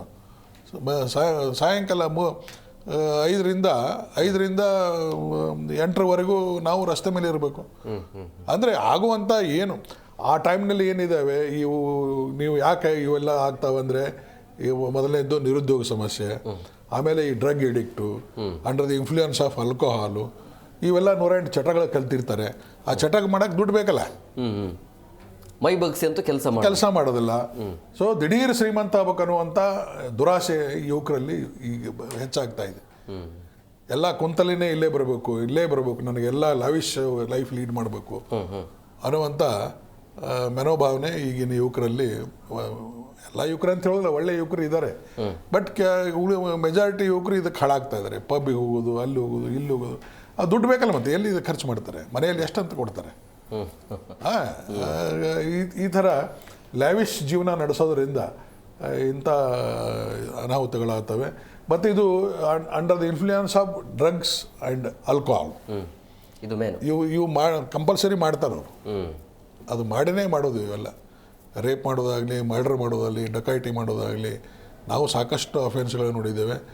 40 ವರ್ಷ ಸರ್ವಿಸ್ನಲ್ಲಿ ಸಾವಿರಾರು ಕೇಸುಗಳು ನೋಡಿದ್ದೇವೆ. ಎಲ್ಲ ಅದನ್ನು ಅಂಡರ್ ದ ಇನ್ಫ್ಲೂಯೆನ್ಸ್ ಆಫ್ ಆಲ್ಕೋಹಾಲನ್ನೇ ಮಾಡೋದು.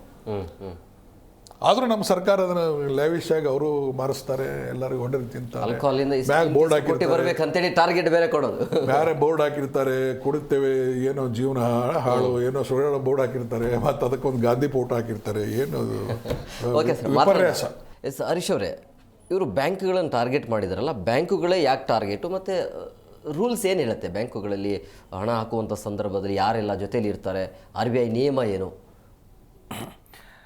ಇವ್ರು ಬ್ಯಾಂಕ್ಗಳನ್ನ ಈಸಿ ಟಾರ್ಗೆಟ್ ಅಂತ ಹೇಳೋಕ್ಕಾಗೋದೇ ಇಲ್ಲ. ಆರ್ಡಿನರಿ ಒಂದು ಇದು ಫಿನಾನ್ಸ್ ಕಂಪನಿಗಳನ್ನ ಟಾರ್ಗೆಟ್ ಮಾಡಿದ್ರೇ ಈಸಿಯಾಗಿ ಸಿಗಾಕೊಳ್ತಾರೆ. ಬ್ಯಾಂಕ್ಗಳನ್ನ ಟಾರ್ಗೆಟ್ ಮಾಡ್ತಾರೆ ಅಂದರೆ ಅದು ಅವರು ಮೂರ್ಖತನ. RBI ಗೈಡ್ಲೈನ್ಸ್ ಇದೆ ಅಲ್ಲ, ಅದು ಭಾಳ ಸ್ಪಷ್ಟವಾಗಿ ಏನೇನು ಇರಬೇಕು ಎಲ್ಲದ್ರ ಬಗ್ಗೆನೂ ಹೇಳ್ತಿದೆ. 2018ನಲ್ಲಿ ಒಂದು ಈ ATM ಗಾಡಿಗಳಲ್ಲಿ ಹೇಗೆ ತಗೊಂಡೋಗಿ ಹೆಂಗೆ ಡೆಪಾಸಿಟ್ ಮಾಡಬೇಕು ಅನ್ನೋದ್ರ ಬಗ್ಗೆ ಒಂದು ಕ್ಲಿಯರ್ ಗೈಡ್ಲೈನ್ಸನ್ನು ರಿಸರ್ವ್ ಬ್ಯಾಂಕ್ ಆಫ್ ಇಂಡಿಯಾ ನಮಗೆ ಕೊಟ್ಟಿದೆ. ATM ಅಂದರೆ ಇದು ಒಂದು ಭಾಗ ATM ಗಾಡೀಲಿ ಹೇಗೆ ತೊಗೊಂಡು ಹೋಗಬೇಕು ಅಂತ. ATM ಒಳಗಡೆ ಸೆಕ್ಯೂರಿಟಿ ಹೆಂಗಿರಬೇಕು, ಕ್ಯಾಮ್ರಾಗಳು ಹೆಂಗಿರಬೇಕು, ಕ್ಯಾಸೆಟ್ ಎಷ್ಟು ದಿನಗಳಿಗೊಮ್ಮೆ ಆ ಕ್ಯಾಸೆಟ್ ಬ್ಯಾಕಪ್ ಸೇವ್ ಮಾಡ್ಕೋಬೇಕು, ಅದ್ರ ಬಗ್ಗೆ ಎಲ್ಲ ಸ್ಪಷ್ಟವಾಗಿ ಮಾಹಿತಿಗಳಿದೆ. ನೋಡ್ರಿ ಎಷ್ಟು ಸ್ಪಷ್ಟವಾಗಿದೆ ಅಂದರೆ, ಚಾಸಿಸ್ ಇದೆಯಲ್ಲ, ಗಾಡಿಗೆ ಹಣ ಹಾಕೋ ಚಾಸಿಸ್ ಇದೆಯಲ್ಲ, ಅದ್ರ ಒಳಗಡೆ ಇಬ್ಬರು ಕಸ್ಟೋಡಿಯನ್, ಇಬ್ಬರು ಗನ್ಮ್ಯಾನ್ ಇರಬೇಕು ಅನ್ನೋದಿಂದ ಇದು ಮಾಡಿ, ಆ ಗಾಡಿ ಲೀಸ್ ಗಾಡಿ ಆಗಿರಬೇಕು, ಇಲ್ಲಾಂದರೆ ಕಂಪನಿ ಓನ್ ಗಾಡಿಯಾಗಿರಬೇಕು, ಅದರ ಬಗ್ಗೆ ಅವರು ಡೈರೆಕ್ಷನ್ನ ಕೊಟ್ಟಿದ್ದಾರೆ. ಇನ್ನು GPS ಎನೇಬಲ್ಡ್ ಇರಬೇಕು ಅಂತ, GPS ಎನೇಬಲ್ಡ್ ಇರಬೇಕು. ಇನ್ನೊಂದು ಜಿಯೋ ಮ್ಯಾಪಿಂಗ್ ಇರಬೇಕು. ಅದರಲ್ಲಿ ಜಿಯೋ ಮ್ಯಾಪಿಂಗಲ್ಲಿ ಸ್ಪಷ್ಟವಾಗಿ ಏನು ಹೇಳ್ತಿದ್ದಾರೆ ಅಂದರೆ, ನೀವು ಹೋಗೋ ರೂಟ್ನಲ್ಲಿ ಹತ್ತಿರ ಇರುವ ಪೊಲೀಸ್ ಸ್ಟೇಷನ್ಗಳು, ಅದರ ಬಗ್ಗೆ ಅದರ ಬಗ್ಗೆ ಮಾಹಿತಿ ಇರಬೇಕಲ್ಲ, ಮಾಹಿತಿ ನಿಮಗೆ ಬರ್ತಾನೆ ಇರುತ್ತೆ ಅಂತ. ಎನಿ ಎಮರ್ಜೆನ್ಸಿ ನೀವು ಆ ಲೊಕೇಶನಲ್ಲಿ ಈಸಿಯಾಗಿ ಹೆಂಗೆ ರೀಚ್ ಆಗೋದು. ಡ್ರೈವರ್ ನಾರ್ತ್ ಇಂಡಿಯನ್ ಇರ್ತಾನೆ, ಈಗ ಡ್ರೈವರ್ಗಳೇ ಸಿಗೋದಿಲ್ಲ, ನಾರ್ತ್ ಇಂಡಿಯನ್ ಇರ್ತಾನೆ, ಅವನು ಇಂದಿರಾನಗರ್ ಪೊಲೀಸ್ ಸ್ಟೇಷನ್ ಎಲ್ಲಿದೆ ಅಂತ ಗೊತ್ತಾಗಲ್ಲ. ಸೊ ಇಮಿಡಿಯೇಟ್ ಆಗಿ ನೀವು ಒಂದು ಬಟನ್ ಪ್ರೆಸ್ ಮಾಡಿದ್ರೆ ನಿಯರೆಸ್ಟ್ ಪೊಲೀಸ್ ಸ್ಟೇಷನ್ ಎಲ್ಲಿ ಅಂತ GPS ಮ್ಯಾಪು ನಿಮಗೆ ಬಂದ್ಬಿಡುತ್ತೆ. ಸೊ ಇಷ್ಟೆಲ್ಲ ಇರಬೇಕು ಅಂತ. ಇನ್ನೂ ಇರಬೇಕು ಏನಂದರೆ, ಇದು ಕೆಲಸ ಮಾಡ್ತಾರಲ್ಲ ಪ್ರತಿ ಒಬ್ಬರಿಗೂ ಕೂಡ ಟ್ರೈನಿಂಗ್ ಕೊಡಬೇಕು ಅಂತ ಇದರಲ್ಲಿ ಹೇಳಿದ್ದಾರೆ. ಟ್ರೈನಿಂಗ್ ಕೊಡಬೇಕು. ಅದು ಯಾರು ಕೊಡಬೇಕಂದ್ರೆ, ನ್ಯಾಷನಲ್ ಸ್ಕಿಲ್ ಡೆವಲಪ್ಮೆಂಟ್ ಕಾರ್ಪೊರೇಷನ್ ಜೊತೆ ಟೈಅಪ್ ಮಾಡಿರೋ ಕಂಪನಿಗಳು ಟ್ರೈನಿಂಗ್ ಕೊಡಬೇಕು ಅಂತ ಇಷ್ಟು ಸ್ಪಷ್ಟವಾಗಿದೆ. ಆದರೆ ಇದೆಲ್ಲ ಇದ್ರೂ ಕೂಡ ಇವರು ಇದನ್ನು ಪ್ಲ್ಯಾನ್ ಮಾಡ್ತಿದ್ದಾರೆ ಅಂದರೆ, ಒಂದು ಸಣ್ಣ ಬದಲಾವಣೆಯ ಸರ್ಕಾರ ಮಾಡಿದ್ರೆ ಇಡೀ ದೇಶದಲ್ಲಿ ಇರೋ ಎಲ್ಲ ಬ್ಯಾಂಕ್ಗಳನ್ನು ಕಾಪಾಡ್ಬೋದು, ಈ ಲೂಟಿ ಅನ್ನೋ ಒಂದು ವಿಷಯನೇ ಇರಲ್ಲ ಅನ್ನೋದು ನನ್ನ ಗೌರ್ಮೆಂಟ್ ಕೊಡೋ ಸಲಹೆ. ಯೂನಿಯನ್ ಗೌರ್ಮೆಂಟೇ ಇದ್ರ ಬಗ್ಗೆ ಡಿಸಿಷನ್ ತಗೋಬೇಕು. ಯಾಕೆ ಈ ಸೆಕ್ಯೂರಿಟಿಗಳೆಲ್ಲ ಪ್ರೈವೇಟಿಗೆ ಕೊಡಬೇಕು, ಪ್ರೈವೇಟ್ ಕಂಪನಿಗಳಿಗೆ? ಈಗ ನೋಡ್ರಿ, ಅವನ ಕೈಯಲ್ಲಿ ಗನ್ನಿತ್ತು, ನಿನ್ನೆ ಆಗಿರೋ ಘಟನೆಯಲ್ಲಿ ಸೆಕ್ಯೂರಿಟಿ ಗಾರ್ಡ್ ಕೈಯಲ್ಲಿ ಗನ್ನಿತ್ತು, ಆದರೂ ಅವನು ಏನು ಮಾಡಿದೆ, ಸುಮ್ಮನೆ ಹಂಗೆ ಗನ್ ಇಟ್ಕೊಂಡಿರೋದಕ್ಕೆ. ಯಾಕೆ ದೀಪಾವಳಿ ಗನ್ನ ಅದು ಯಾಕೆ? Why can't we give this to CISF ಇದೆ, CISF ಕೈಯಲ್ಲಿ ಈ ಸೆಕ್ಯೂರಿಟಿಗಳೆಲ್ಲ ಕೊಡ್ರಿ. ಇದರಲ್ಲಿ ಇಂಡೈರೆಕ್ಟ್ ಆಗಿ ಇನ್ನೊಂದು ಏನಾಗುತ್ತೆ, ಒಂದು ಸೇಫ್ಟಿ. ಬ್ಯಾಂಕಲ್ಲಿ ಇರೋದು ಯಾರೋ ಬ್ಯಾಂಕಿನ ಹಣ ಅಲ್ಲ, ಜನಗಳ ಹಣ. It is our money which is in the bank. ಅದಕ್ಕೆ ಸೇಫ್ಟಿ ಕೊಡೋದು ಒಂದು ಒಳ್ಳೆಯ ಉದ್ದೇಶ. ಅಂದರೆ ಇನ್ನೊಂದು ಉದ್ದೇಶ ಏನಾಗುತ್ತೆ, CISF ಅಲ್ಲಿ ಇನ್ನೂ ಸುಮಾರು ವೇಕೆನ್ಸಿಗಳು ಬರುತ್ತೆ, ಅದರಿಂದ ಇನ್ನೂ ಸುಮಾರು ಯುವಕರಿಗೆ ಉದ್ಯೋಗ ಕೊಡ್ಬೋದು. ಇದ್ರ ಬಗ್ಗೆ ಚಿಂತೆ ಮಾಡೋರು ನಾವು ಹೋಗಿ ಅದಕ್ಕೆ ಆ ದುಡ್ಡಿಗೆ ರಕ್ಷಣೆ ಕೊಡೋಣ ಅಂತ ಒಂದು ಮನಸ್ಥಿತಿಗೆ ಬರಬಹುದು. ಸೊ CISFಗೆ ಈ ಇಡೀ ಬ್ಯಾಂಕಿಂಗ್ ಇದು ರಕ್ಷಣೆಯನ್ನು ಕೊಟ್ಟರೆ it is very well and good. ಈ ಬ್ಯಾಂಕ್ ಲೂಟಿ ಅನ್ನೋದೇ ನಮ್ಮ ದೇಶದಲ್ಲಿ ಇರೋದಿಲ್ಲ.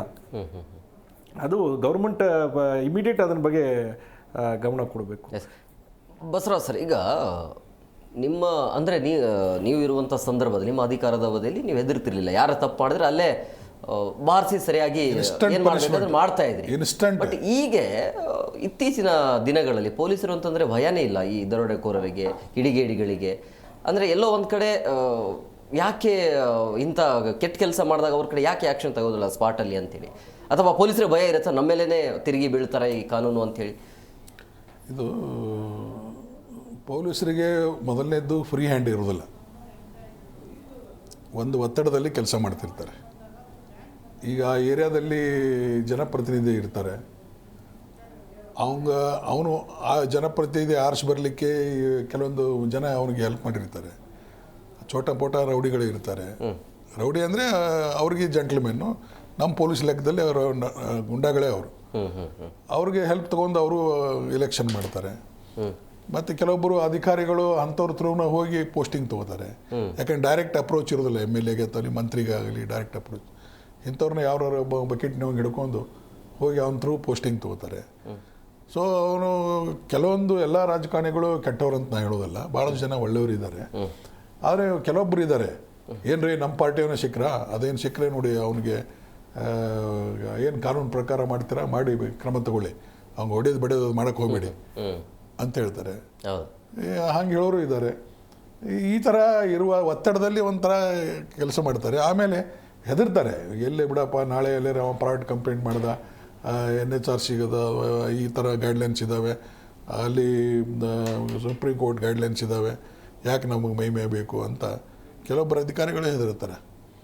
ನೋಡಿ, ಹಿಂದಿನ ಕಮಿಷನರು ಅವರು ಒಂದೂ ಗುಂಡು ಹಾಕಲಿಲ್ಲ, ಖಾಲಿ ಎನ್ಕೌಂಟ್ರಲ್ಲಿ ಒಂದೂ ಮಾಡಲಿಲ್ಲ.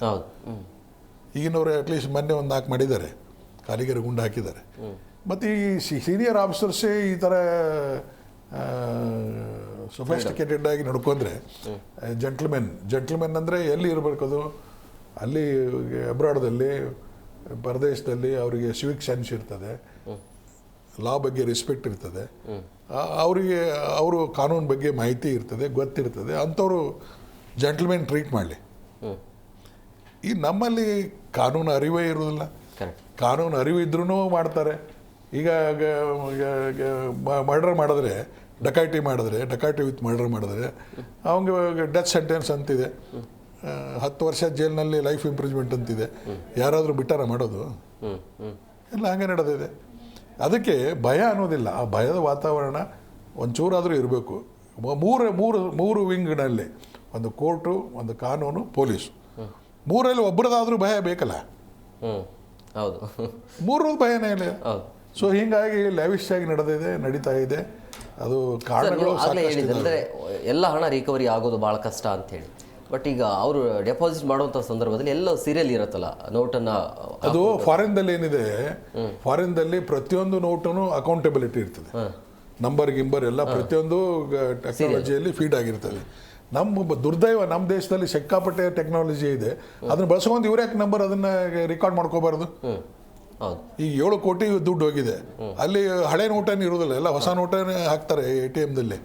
ಅವು ನಂಬರ್ಗಳು ಯಾಕೆ ನಾವು ವೈಡ್ ಪಬ್ಲಿಸಿಟಿ ಕೊಟ್ಟರೆ, ಇಂತಿಂಥ ನಂಬರ್ಗಳು ಡಕೈಟ್ ಆಗ್ಯಾವ, ರಾಬರಿ ಆಗ್ಯಾವ, ನೀವು ಸಿಕ್ಕರೆ ಮಾಹಿತಿ ಕೊಡಿ ಅಂತ ಯಾವನಾದರೂ ಒಬ್ಬನಾದರೂ ದೇಶದಲ್ಲಿ ಕೊಡ್ತಾನೆ ಮಾಹಿತಿ. 7 ಕೋಟಿ ಒಳಗೆ ದುಡ್ಡಲ್ಲಿ ಆ ನಂಬರ್ ಎಂಟ್ರಿ ಇರುತ್ತಾ ಇಲ್ಲ? ಮತ್ತೆ ನಂಬರ್ ಎಂಟ್ರಿ ಇರೋದಿಲ್ಲ ಇವ್ರಿಗೆ.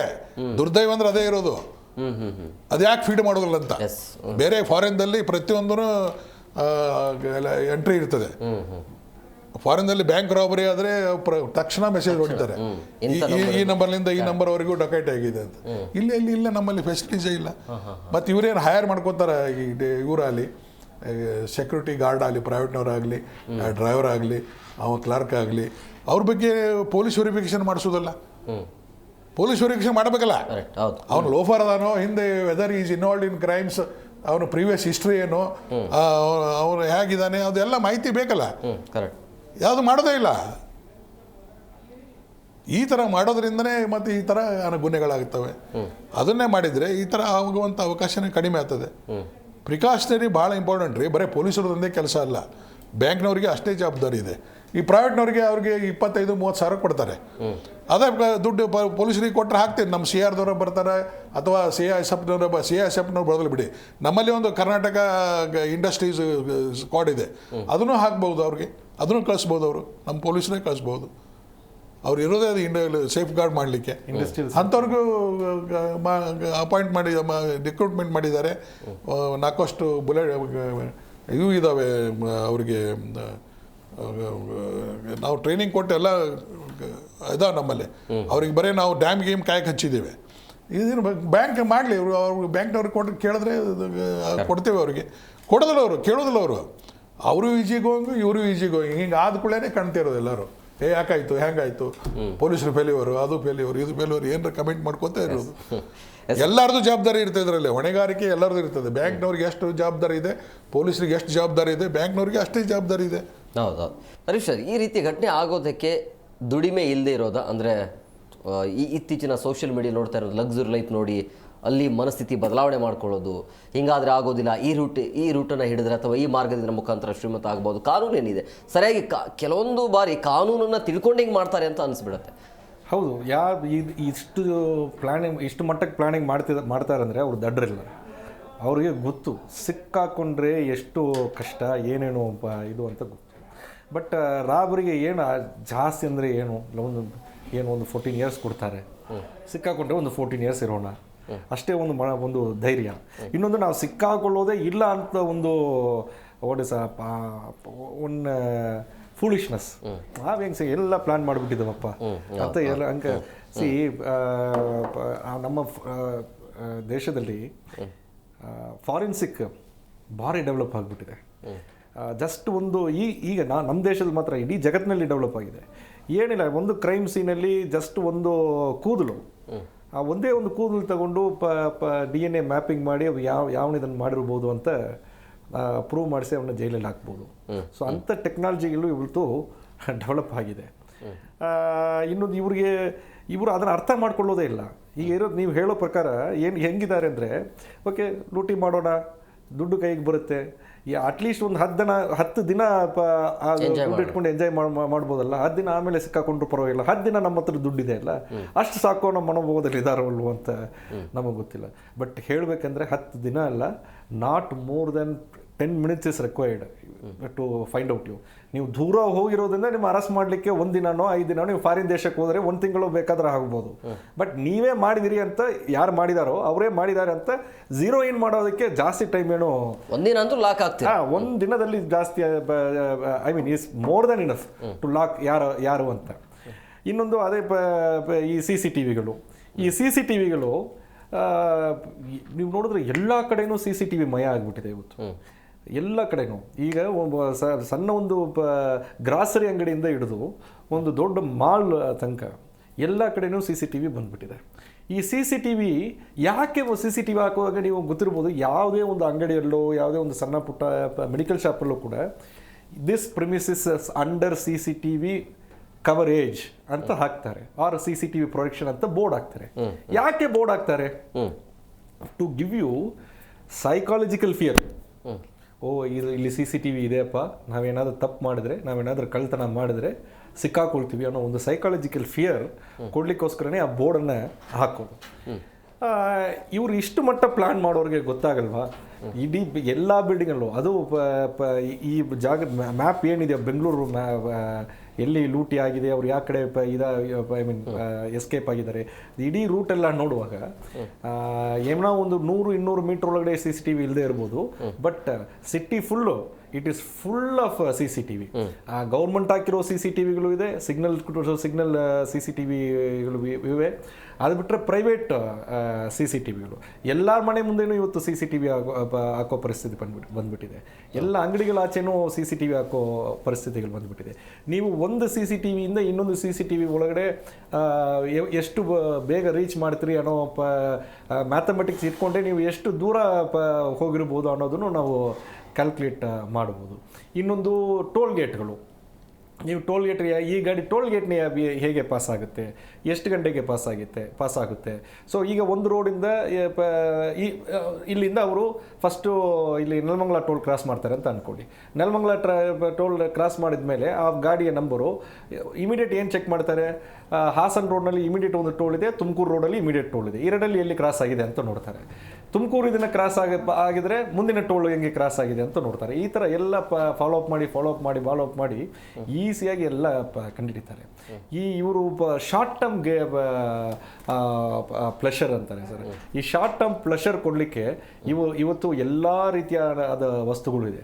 ಸ್ಪಾ ಇಂದ ಹಿಡಿದು, ಬೆಂಗಳೂರಲ್ಲಿ ಸ್ಪಾಗಳು ಇಂದ ಹಿಡಿದು ಪಬ್ಗಳವರೆಗೆ, ಆನ್ಲೈನ್ ಡೇಟಿಂಗ್ ಆ್ಯಪ್ಗಳಿಂದ ಹಿಡಿದು ಸುಮಾರು ವಿಷಯಗಳು ಶಾರ್ಟ್ ಟೈಮ್ ಪ್ರೆಷರ್ ಕೊಡಲಿಕ್ಕೆ ಇವತ್ತು ಟೆಕ್ನಾಲಜಿನ ಇಟ್ಕೊಂಡು ಎಷ್ಟು ಒಳ್ಳೆಯ ಕೆಲಸಗಳು ಮಾಡ್ಬೋದು, ಅದೇ ಟೆಕ್ನಾಲಜಿನ ಇಟ್ಕೊಂಡು ಈವನ್ ಪ್ರಾಸ್ಟಿಟ್ಯೂಷನ್ ನಮ್ಮ ಬೆಂಗಳೂರಲ್ಲಿ ನಡೀತಾ ಇದೆ. ಈ ಶಾರ್ಟ್ ಟರ್ಮ್ ಗೇನ್ಗಳಿಗೋಸ್ಕರ ದುಡ್ಡು ಬೇಕಾಗಿದೆ. ಈ ಶಾರ್ಟ್ ಟರ್ಮ್ ದುಡ್ಡುಗಳಿಗೋಸ್ಕರ ಈ ದುಡ್ಡು ಬೇಕು ಅಂದರೆ ನಾವು ಎಷ್ಟೇ ಪ್ರಾಮಾಣಿಕವಾಗಿ ಇವತ್ತಿನ ಪರಿಸ್ಥಿತಿಯಲ್ಲಿ ಕೆಲಸ ಮಾಡಿದ್ರು ನಮಗೆ ಮನೆ ನಡೆಸೋ ಅಷ್ಟೇ ದುಡಿಮೆ ಬರೋ ಸಾಧ್ಯತೆ ಇದೆ. ಬಿಕಾಸ್ ಇಟ್ ಇಸ್ ಇಂಟರ್ನ್ಯಾಷನಲ್ ಆ ರೀತಿಯ ಮನಸ್ಥಿತಿ ಇರಬಹುದು ಅಂತ ಹೇಳ್ತಾ ಇದ್ದೆ. ಎಸ್, ಹೌದು. ಬಸವರಾಜ್ ಸರ್, ಈಗ ಇಂಥ ಪ್ರಕರಣದಲ್ಲಿ ಲಾಕ್ ಆಗಿದಾರಲ್ಲ, ಅವರಿಗೆ ಶಿಕ್ಷೆ ಪ್ರಮಾಣ ಹೇಗಿರುತ್ತೆ? ಶಿಕ್ಷೆ ಇರ್ತದೆ, ಅದು ಅದ್ರ ಮೇಲೆ ಈಗಂತೂ ಇದು ರಾಬರಿ ಮಾಡಿದ್ದಾರೆ. ರಾಬರಿ 7 ವರ್ಷ 10 ವರ್ಷವರೆಗೂ ಶಿಕ್ಷೆ ಇರ್ತದೆ. 7ರಿಂದ 10 ವರ್ಷವರೆಗೂ ಶಿಕ್ಷೆ ಇರ್ತದೆ. ಬಟ್ ಅದು ಪ್ರೂವ್ ಮಾಡೋದು ಭಾರಿ ಕಷ್ಟ. ಯಾಕಂದರೆ ನಮ್ಮ ಪೊಲೀಸರು ಮಾತ್ರ ನಾವು ಸಾಕ್ಷಿ ಹೇಳ್ತೇವೆ, ಅದಕ್ಕೆ ಯಾರೂ ಸಾರ್ವಜನಿಕರ ಸಹಕಾರ ಇರೋದಿಲ್ಲ. ಯಾವನೂ ಸಾಕ್ಷಿ ಬಂದು ಹೇಳೋದಂದ್ರೆ ಹೇಳೋದಿಲ್ಲ. ಪಂಚನಾಮಕ್ಕೆ ಸಹಿ ಮಾಡಪ್ಪ ಅಂತಂದರೆ ಯಾರೂ ಮಾಡೋದಿಲ್ಲ. ಯಾಕೆ ಬೇಕು ಬಿಡಪ್ಪ, ನಮ್ಮ ಮನೆ ಕೆಲಸ ತಿಂದು ಮಾಡಿ ಮನೆ ಕೂಡ ತಿಂದು ಇದು ಯಾವ ಕೆಲಸ ಮಾಡ್ತಾರೆ. ಮತ್ತು ಆ ಕೋರ್ಟ್ನವ್ರು ಹಾಗೆ ಇದೆ, ಕೋರ್ಟ್ನವರು ತಕ್ಷಣ ಹೋದ್ಕೊಳ್ಳೇನೆ ಸಾಕ್ಷಿ ತಗೊಳ್ಳೋದಿಲ್ಲ. ಅದು ಹೋದ್ಕೊಳ್ಳೆ ಇಡೀ ದಿವಸ ಕೋರ್ಟ್ ಮುಂದೆ ಇರಬೇಕು. ಅಲ್ಲಿ ವಕೀಲರ ಎಕ್ಸಾಮ್ಷನ್ ತೊಗೊಂಡಿರ್ತಾನೆ, ಜಡ್ಜರ ಅರ್ಜಾಮ ಹೋಗಿರ್ತಾನೆ. ಹೋದ ತಕ್ಷಣ ಸಾಕ್ಷಿ ಆಗೋದಿಲ್ಲ. ಒಂದು ಕೇಸ್ನಲ್ಲಿ ಏನಾದರೂ ಅವನು ಎವಿಡೆನ್ಸ್ ಕೊಡೋಕೆ ಹೋದ್ನಂದರೆ ಅವನು ಸುಮಾರು ಒಂದು 8 ಸಲ ಹೋಗ್ಬೇಕು. ಅವ್ನು TA ಕೊಡೋದಿಲ್ಲ, DA ಕೊಡೋದಿಲ್ಲ. ಇಡೀ ದಿವಸನೂ ಒಂದು ದುಡ್ಕೊಂಡು ತಿನ್ನೋನಿದ್ರೆ ಅವನ ಜೀವನನೇ ಹಾಳು. ಸೊ ಈ ಥರ ಅನೇಕ ಕಾರಣಗಳಿಂದ ಶಿಕ್ಷೆ ಆಗೋದಿಲ್ಲ. ಅದರ ರೌಡಿಗಳು ಏನಾದರೂ ಅದರಲ್ಲಿ ಇನ್ವಾಲ್ವ್ಮೆಂಟ್ ಆರೋಪಿಗಳಿದ್ದರೆ ಅವ್ರು ಹೆದರಿಸ್ತಾರೆ, ಮಗನ ಸಾಕ್ಷಿ ಹೇಳ್ತೀಯ ನಮ್ಮ ಎದುರಿಗೆ ಬಾನಿ ಅಂತಾರೆ. ಸೊ ಇದಕ್ಕೆ ಹೆಂಗೆ ಸಾಕ್ಷಿ ಅನ್ವಯ ಆಗುತ್ತೆ ಸರ್? ದರೋಡೆ ಮಾಡಿರೋದು ಗೊತ್ತಾಗಿರುತ್ತೆ, ಸಾಕ್ಷಿ ಯಾರ್ದು ಬೇಕು? ಸಾಕ್ಷಿ ಪಂಚರ್ ಆಗಬೇಕಲ್ಲ, ರಿಕವರಿಗೆ ಮಾಡೋದಕ್ಕೆ ಪಂಚನ ಬೇಡವಾ? ಈಗ ಅವನ ಕಡೆಯಿಂದ ದುಡ್ಡು ವಸೂಲು ಮಾಡ್ತಾರೆ, ರಿಕ್ಕೆ ಮಾಡ್ತಾರೆ, ಗಾಡಿ ಸೀಜ್ ಮಾಡ್ತಾರೆ. ಅದಕ್ಕೆ ಪಂಚನಾಮ ಒಂದಿಬ್ಬರು ಪಂಚರ್ ಬೇಕಲ್ಲ. ಆ ಪಂಚರ್ ಯಾರು ಬೇಕು? ಸಾರ್ವಜನಿಕರು ಪಂಚರ್ ಆಗಬೇಕಾಗ್ತದೆ.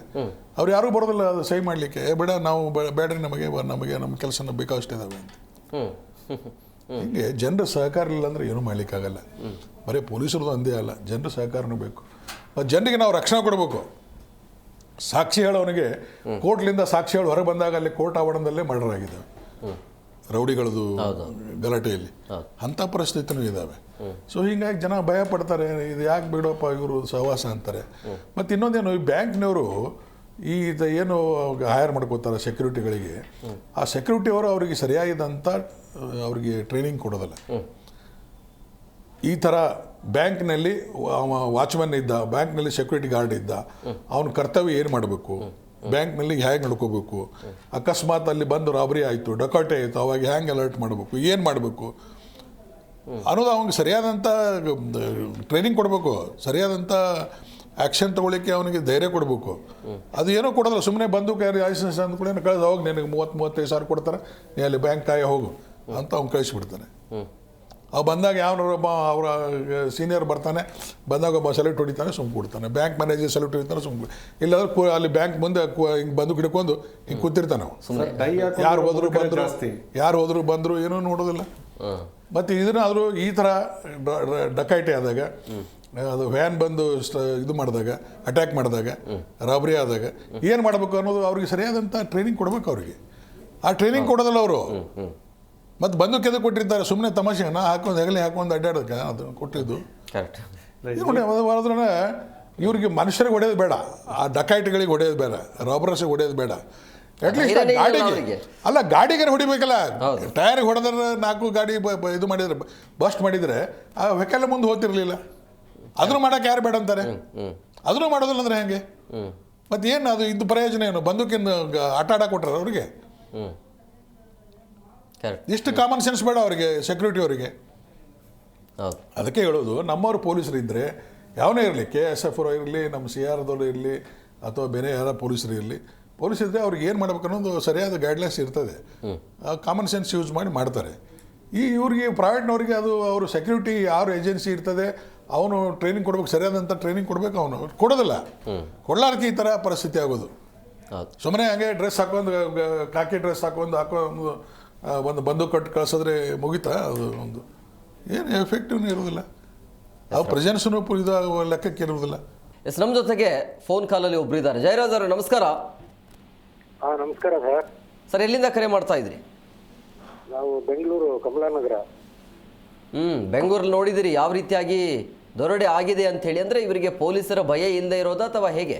ಏನು ಹೇಳ್ತೀರಿ? ಈ ರೀತಿ ಘಟನೆ ಬೆಳಕಿಗೆ ಬಂದಾಗ ಸಹಜವಾಗಿ ಜನಸಾಮಾನ್ಯರಿಗಂತೂ ಓಡಾಟ ಮಾಡೋಕ್ಕೂ ಕೂಡ ಭಯ ಆಗುತ್ತೆ. ನಾವೇನು ಹೇಳೋದು ಅಂದರೆ, ಇವರು RBIನವರು ಅಂತ ಹೇಳಿದ ತಕ್ಷಣ ಇವರು ID ಕಾರ್ಡ್ ಪ್ರೂಫ್ ಇಸ್ಕೋಬೋದಾಗಿತ್ತಲ್ವಾ? ಹೌದು. ಅಲ್ಲಲ್ಲ, ಅವರು RBI ಅಂದ ತಕ್ಷಣ ಇವರು CMSನವರು ಹ್ಮ್ ಎಲ್ಲಿ ಸರ್ ನಿಮ್ಮ ID ಪ್ರೂಫ್ ಕೊಡಿ ಅಂತ ಕೇಳ್ಬೋದಾಗಿತ್ತಲ್ವಾ? ಹೌದು. ಇಲ್ಲ ಅಂದ್ರೆ ಇಮಿಡಿಯೇಟ್ ಆಗಿ ಅಲ್ಲಿಂದಾನೇ ಯಾವ್ದಾನ 112ಗೋ ಪೊಲೀಸ್ನವ್ರಿಗೋ ಫೋನ್ ಇದು ಮಾಡ್ಬೋದು. ಇವ್ರು ಅಷ್ಟು ಯಾಕೆ ಸಮಯ ಸ್ಲೋ ಮಾಡಿದ್ರು ಅಂತ ನಾವು ಕೇಳ್ತಾ ಇದ್ದೀವಿ. ಕರೆಕ್ಟ್, ಅದೇ ಬಸವರಾಜ್ ಸರ್ ಅದನ್ನೇ ಹೇಳ್ತಾ ಇದ್ರು, ನೀವು ಯಾಕೆ ಅದನ್ನ ID ಕಾರ್ಡ್ ಕೇಳಲಿಲ್ಲ ಅನ್ನೋದು. ಅದ್ರ ಜೊತೆಗೆ ಈಗ ಯಾವಾಗ ಅವ್ರು ಕೇಳಲಿಲ್ಲ ಅಂದಾಗ ಈಗ ಆ ಸಂಸ್ಥೆಯ ಸಿಬ್ಬಂದಿಗಳ ಮೇಲೆ ಈಗ ಅನುಮಾನ ಬರ್ತಾ ಇರುವಂಥದ್ದು. ಸಿಬ್ಬಂದಿ ಮೇಲೆ ಅನುಮಾನ ಬರೋದು ಒಂದು ಸರ್. ಫಸ್ಟ್ ಆಫ್ ಆಲ್ ಇವ್ರಿಗೆಲ್ಲ ರೂಲ್ಸ್ ರೆಗ್ಯುಲೇಷನ್ ಎಲ್ಲ ಗೊತ್ತಿದ್ರು CMSನವರು. ಫಸ್ಟ್ ಆಫ್ ಆಲ್ ಇವರು ಫಸ್ಟ್ ಪಾಯಿಂಟ್ ID ಕಾರ್ಡ್ ಕೇಳ್ಬೇಕಾಗಿತ್ತು. ಇವಾಗ ಎಲ್ಲನ ಬಸ್ನಲ್ಲಿ ನಾವು ಹೋದ್ರೆ ನಾವು ಸ್ಟಾಪ್ ಅಂದ್ರೆ ID ಕಾರ್ಡ್ ಕೇಳ್ತಾರಲ್ಲ, ಆತರ ಇವ್ರು ಫಸ್ಟ್ ಕೇಳ್ಬೇಕಾಗಿತ್ತು. ನಾವು ಎಲ್ಲಿಂದ ಬಂದಿದ್ದೀರಾ, ಯಾವ ಬ್ರಾಂಚ್, ಏನು RBIನವ್ರು ಏನಂತ ಇವ್ರು ಫಸ್ಟ್ ಕೇಳಕ್ ಇವ್ರಿಗೆ ಅಧಿಕಾರ ಐತಲ್ಲ ಇವ್ರಿಗೆ. ಕೇಳಿದ್ರೆ ಇವ್ರು ಸುಮ್ನೆ ಇವರೇ ಫ್ರೀ ಹ್ಯಾಂಡ್ ಆಗಿ ಬಿಟ್ಕೊಟ್ರೆ ಹೆಂಗೆ ಇದು ಅಂತ ಅದನ್ನೇ ನಾವು ಕೇಳ್ತಾ ಇರೋದು. ಮುಂದೆ ಏನು ಮಾಡಬೇಕು ಅನ್ಸುತ್ತೆ ನಿಮಗೆ? ಅಂದರೆ ಈ ರೀತಿ ಘಟನೆಗಳು ಆಗಬಾರ್ದು ಅಂದರೆ ಯಾವ ರೀತಿಯಾಗಿ ಸ್ಟ್ರಿಕ್ಟ್ ಇರಬೇಕು? ಬ್ಯಾಂಕ್ಗಳಲ್ಲಿ ಆಗಿರ್ಬೋದು ಅಥವಾ ಪೊಲೀಸ್ ಇಲಾಖೆ ಅಂತ ಬಂದಾಗ ರಾಜಾರೋಷವಾಗಿ ಈ ರೀತಿ ಘಟನೆ ಆಗತ್ತೆ ಅಂತ ಹೇಳಿದ್ರೆ ಯಾರ ಫೇಲ್ಯೂರ್ ಇದು? ಆಗ್ಬಾರ್ದು ಅಂತಂದ್ರೆ ಅದೇ ಸರ್, ಇವರು ಎಲ್ಲ ಇವ್ರನ್ನಲ್ಲೇ ಇವರು ಕನೆಕ್ಟ್ ಆಗಿರುತ್ತೆ ಅಂತ ನಾವು ಅನ್ಕೊಂತಾ ಇದ್ದೀವಿ. Yes, okay, thank you sir. Yes, ಈಗ ನಕಲಿ ನಂಬರನ್ನು ಇವರು ಬಳಸಿದ್ರಲ್ಲ, ಸೊ ಈ ಪ್ಲಾನ್ ಐಡಿಯಾ ಹೇಗಿರುತ್ತೆ ಅವರದ್ದು? ನಕಲಿ ಫೋನ್ ನಂಬರ್ ಅಲ್ಲ ಇದು ಗಾಡಿ ನಂಬರ್. ಗಾಡಿ ನಂಬರ್ ಅದೇ ಗಾಡಿ ನಂಬರ್, ನಕಲಿ ಗಾಡಿ ನಂಬರು ಇದೆಲ್ಲ ಹಳೆ ಟೆಕ್ನಾಲಜಿ ಸರ್. ನಕಲಿ ನಂಬರ್ ಹಾಕಿದ್ರೆ ನಮ್ಮ ಹಿಡಿಯೋಕ್ಕಾಗಲ್ಲ, ಹಾಗೆ ಹಿಂಗೆ ಅದೆಲ್ಲ ಈಗ ಏನಿಲ್ಲ. ನಿಮ್ಮ ಒಂದು ಸುಮಾರು ಆ್ಯಪ್ಗಳಿವೆ. ಈಗ ಈ ಗಾಡಿ ಓನ್ ಯಾರ್ದು ಒಂದು ಗಾಡಿ ನಂಬರ್ ಹಾಕಿ ನೋಡಿದ ತಕ್ಷಣ ನಿಮಗೆ ಗೊತ್ತಾಗ್ಬಿಡುತ್ತೆ ಅದು ಗಾಡಿ ಯಾರ್ದು ಅಂತ. ಸೊ ಇಮಿಡಿಯೇಟ್ ಪೊಲೀಸವ್ರಿಗೆ ಅದಕ್ಕಿಂತ ಜಾಸ್ತಿ ಟೆಕ್ನಾಲಜಿನೇ ಇರುತ್ತೆ. ಸೊ ನಕಲಿ ನಂಬರ್ ನಂಬರ್ ಬೋರ್ಡ್ ಚೇಂಜ್ ಮಾಡಿದ ತಕ್ಷಣ ನಾವು ಎಸ್ಕೇಪ್ ಆಗಿಬಿಡ್ತೀವಿ ಅಂದರೆ ಅದು ಆಗೋದೇ ಇಲ್ಲ. ನಾನು ಅದೇ ಹೇಳಿದೆ ಇಲ್ಲ, ನೀವು ನಕಲಿ ನಂಬರ್ ಹಾಕಿದ್ರೂ CCTV ಕಣ್ಣಿಂದ ಹಿಂಗೆ ತಪ್ಪಿಸ್ಕೊಳ್ಳೋಕ್ಕಾಗತ್ತೆ. ಸರ್ ನಿಮ್ಮ ಗಾಡಿ ಇದೇ ಗಾಡಿ ಹೋಗ್ತಾ ಇದೆ ಅಂತ ನಕಲಿ ನಂಬರ್ ಗಾಡಿನೇ ಫಾಲೋ ಮಾಡ್ತಾರಲ್ಲ, CCTV ಕಣ್ಣಿಂದ ಹೆಂಗೆ ನೀವು ತಪ್ಪಿಸ್ಕೊಳ್ಳೋಕ್ಕಾಗುತ್ತೆ? ಈ ನಕಲಿ ನಂಬರ್ ಎಲ್ಲ ಅದೆಲ್ಲ ಹಳೆ ಕಾಲದ ಟೆಕ್ನಾಲಜಿ. ನೀವು CCTV ಇಲ್ಲ ಏನು ಇಲ್ಲ ಅನ್ನೋ ಟೈಮಲ್ಲಿ ಅವ್ರು ಏನು ಇದೇನಾಗುತ್ತೆ, ಹಿಂದಿನ ಕಾಲದಲ್ಲಿ ಇಂಟ್ರೆಸ್ಟಿಂಗ್ ಇರುತ್ತೆ ಕೇಳಿ. ಈ ನಕಲಿ ನಂಬರ್ ಚೇಂಜ್ ಮಾಡ್ತಾರೆ.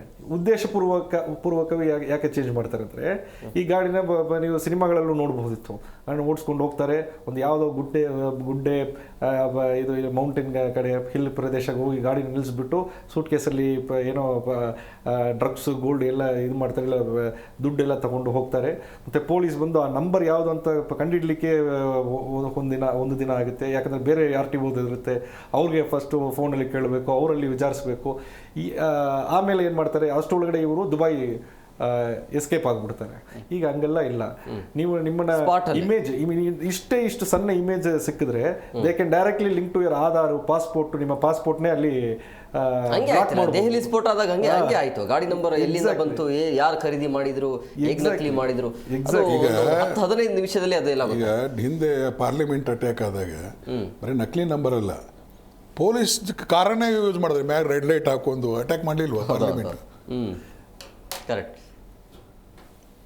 ಅಂಬಾಸಿಡರ್ ಗಾಡಿನೇ ಪೊಲೀಸ್ ಯೂಸ್ ಮಾಡುವಂಥದ್ದೇ ಲೈಟ್ ಹಾಕಿದ್ರು, ಮೇಲೆ ರೆಡ್ ಲೈಟ್ ಹಾಕಿದ್ರು, ಒಳಗಡೆ ಪೊಲೀಸ್ ಡ್ರೆಸ್ ಹಾಕೊಂಡಿದ್ರು. ಅದೆಲ್ಲ ಸೆಲೆಕ್ಟ್ ಹೊಡೆದ್ರು, ಕೆಲವೊಬ್ರು ಬಿಟ್ಟರು. ಅವ್ನಿಗೆ ಅಲ್ಲ, ಈ ಥರ ಇವೆಲ್ಲ ಹಳೆ ಟ್ಯಾಕ್ಟಿಕ್ಸ್, ಇದೇನು ಹೊಸದನ್ನಲ್ಲ.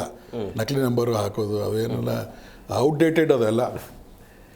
ಈಗಿನ ಪ್ರಕರಣ ಕಡಿಮೆ ಮಾಡೋದು ಹೇಗೆ? ಇಂಥ ಘಟನೆ ಅಲ್ಲ, ಕಡಿಮೆ ಮಾಡೋದು ಅಂದ್ರೆ ಓಡಾಟ ಮಾಡ್ಬೇಕು ಸರ್. ಎಲ್ಲರೂ ಅಲರ್ಟ್ ಆಗ್ಬೇಕ್ರಿ. ಸುಖ ಸುಮ್ಮನೆ ಅಡ್ಡ. ಈಗ ಒಂದು ಗುನ್ನೆ ಆಗಬಾರ್ದಂತಂದ್ರೆ, ಒಂದು ಕ್ರೈಮ್ ಆಗಬಾರ್ದಂದ್ರೆ, ಕ್ರೈಮ್ ಪತ್ತೆ ಆಗ್ಬೇಕಂದ್ರೆ ಎಲ್ಲರೂ ಸಹಕಾರ ಬೇಕು.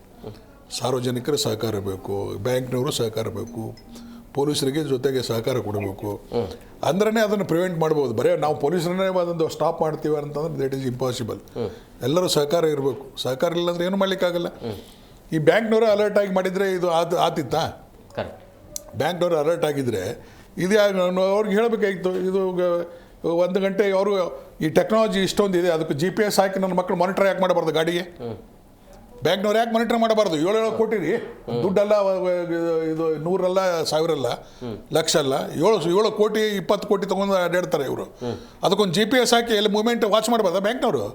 ಯಾಕೆ ಮಾಡಬಾರ್ದು? ಒಂದು ಕಂಟ್ರೋಲ್ ರೂಮ್ ಮಾಡ್ಕೊಂಡು ಯಾಕೆ ಮಾಡಬಾರ್ದು ಅದನ್ನು?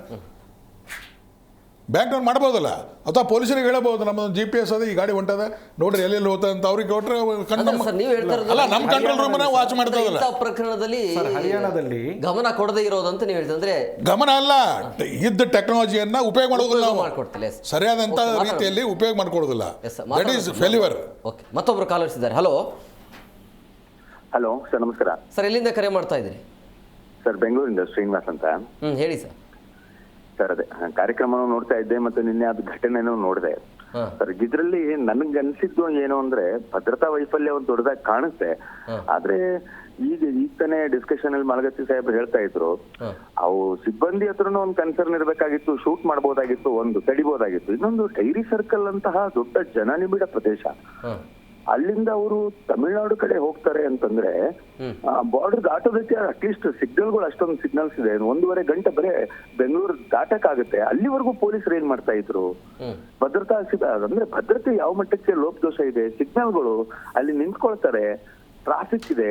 ಇದು ನನಗೆ ತುಂಬಾ ಆಶ್ಚರ್ಯವಾಗಿ 24 ಗಂಟೆ ಬೇಕಾಗಿರ್ಲಿಲ್ಲ ಸರ್. ಅಲ್ಲ, 1 ಗಂಟೆ ನಮಗೆ ಥ್ಯಾಂಕ್ ಯು ಸ್ನೇಹಿತರನ್ನ ಗಮನಕ್ಕೆ ತರ್ತೇನೆ. 1 ಗಂಟೆ ಆದ್ಮೇಲೆ ಮಾಹಿತಿ ಕೊಟ್ಟಿದ್ದಾರೆ ಅವರು. ಈಗ ವೆಹಿಕಲ್ ಅಫೆನ್ಸ್ ಆದ 1 ಗಂಟೆ ಮೇಲೆ ಪೊಲೀಸರಿಗೆ ಮಾಹಿತಿ ಸಿಕ್ಕಿದೆ. ತಕ್ಷಣ ಸಿಕ್ಕಿದ್ರೆ ಅವ್ರಿಗೆ ಬಿಡ್ತಿರ್ಲಿಲ್ಲ, ಪೊಲೀಸರು ಪ್ರಿವೆಂಟ್ ಮಾಡ್ತಿದ್ರು. ಎಲ್ಲ ಪ್ರತಿಯೊಂದು ನಮ್ಮಲ್ಲಿ ನಾಕಾ ಇದ್ದಾವೆ. ಔಟ್ಸ್ಕಟ್ಸ್ ಒಂದು ಮೆಸೇಜ್ ಬಂದರೆ ನಾವು ಔಟ್ಸ್ಕಟ್ಸ್ನಲ್ಲಿ ನಾವೇ ತಕ್ಷಣ ನಾಕಾಬಂದಿ ಮಾಡ್ತೇವೆ. ಎಲ್ಲ ಗಾಡಿಗಳು ಪ್ರತಿಯೊಂದು ಚೆಕ್ ಮಾಡ್ತೇವೆ. ಸೊ ಇವರು 1 ಗಂಟೆ ಆದಮೇಲೆ ಮಾಹಿತಿ ಕೊಡ್ತಾರೆ ಅಂದರೆ 1 ಗಂಟೆ ಟೈಮ್ ಸಿಕ್ತು, ಅವರು ಅಷ್ಟರಲ್ಲೇ ಎಸ್ಕೇಪ್ ಆಗಿದ್ದಾರೆ. ಗೋಲ್ಡನ್ ಅವರ್ ಅಂತ ಹೇಳ್ತಾರೆ. ಗೋಲ್ಡನ್ ಅವರ್ ಅಲ್ಲಿ ಪಾಸ್ ಮಾಡಿಬಿಟ್ರು ಅವರು. ಸೊ ತಕ್ಷಣ ಮಾಹಿತಿ ಬಂದರೆ ಎಲ್ಲ ಪೊಲೀಸರು ಅಲರ್ಟ್ ಆಗ್ತಾರೆ. ಏನು ಹೇಳ್ತೀವಿ ಸರ್ ಕೊನೆಯದಾಗಿ? ಅಲ್ಲ, ಇದಕ್ಕೆ ನಾ ಹೇಳ್ದಲ್ಲ, ಎಲ್ಲರೂ ಸಹಕಾರ ಬೇಕು, ಎಲ್ಲರದ್ದು ಇದರಲ್ಲಿ ಕಮಿಟ್ಮೆಂಟ್ ಇರಬೇಕು. ಬ್ಯಾಂಕ್ನವರು ಭಾಳ ಅಲರ್ಟ್ ಆಗಬೇಕು. ಅವರು ಒಂದು ಕಂಟ್ರೋಲ್ ರೂಮ್ ಮಾಡ್ಕೊಳ್ಳಿ, ಅವ್ರದ್ದೇ ಕ್ಯಾಶು, ಬ್ಯಾಂಕಿನ ಕ್ಯಾಶು, ಅವ್ರು ಎಲ್ಲಿ ಹೋಗ್ತದೆ ಅನ್ನೋದು ಅವ್ರಿಗೆ ಮಾಹಿತಿ ಬೇಡವಾ? ಒಂದು ಕಂಟ್ರೋಲ್ ರೂಮ್ GPS ಹಚ್ಚಿ ನಮ್ಮ ಗಾಡಿ ಎಲ್ಲಿ ಹೋಗ್ತದೆ ಅಂತ ಅನ್ನೋದು ಕುಂತು ಮಾನಿಟರ್ ಮಾಡ್ಕೋಬಹುದು. ಒಬ್ಬ ಅವ್ನು ಹೆಂಗೋ ಸೆಕ್ಯೂರಿಟಿ ಇರ್ತಾನೆ, ಇನ್ನೊಬ್ಬನು ನೇಮಿಸ್ಬೇಕು ಒಬ್ಬನಿಗೆ. ನೋಡಪ್ಪ ಹೆವಿ ಅಮೌಂಟ್ ಇದೆ, ವಾಚ್ ಮಾಡಿರಪ್ಪ ಎಲ್ಲೆಲ್ಲಿ ಹೋಗ್ತದೆ, ಸ್ಟಕ್ನ ಏನಾದರೂ. ಈಗ ಏನು ರೀ, ಪ್ರತಿಯೊಂದರಲ್ಲೇನೂ ಕ್ಯಾಮ್ರಾ ಇದ್ದಾವೆ, ಎಲ್ಲೇ ಪ್ರತಿಯೊಂದು ರೋಡ್ನಲ್ಲಿ ಕ್ಯಾಮ್ರಾ ಇದ್ದಾವೆ, ಎಲ್ಲಿ ಏನು ನಡೀತದೆ ಅನ್ನೋದು ತಕ್ಷಣ ಗೊತ್ತಾಗ್ತದೆ. ಮತ್ತು ನಮ್ಮಲ್ಲಿ ಏನಿದೆ, ಸುಮಾರು 7,000 ಕ್ಯಾಮ್ರಾ ಇದ್ದಾವೆ ನಮ್ಮ ಪೊಲೀಸ್ದು ಕ್ಯಾಮ್ರಾ. ಮಾಡರ್ನೈಜೇಷನ್ದು ಇದರಲ್ಲಿ ಹಾಕಿದ್ದೀವಿ.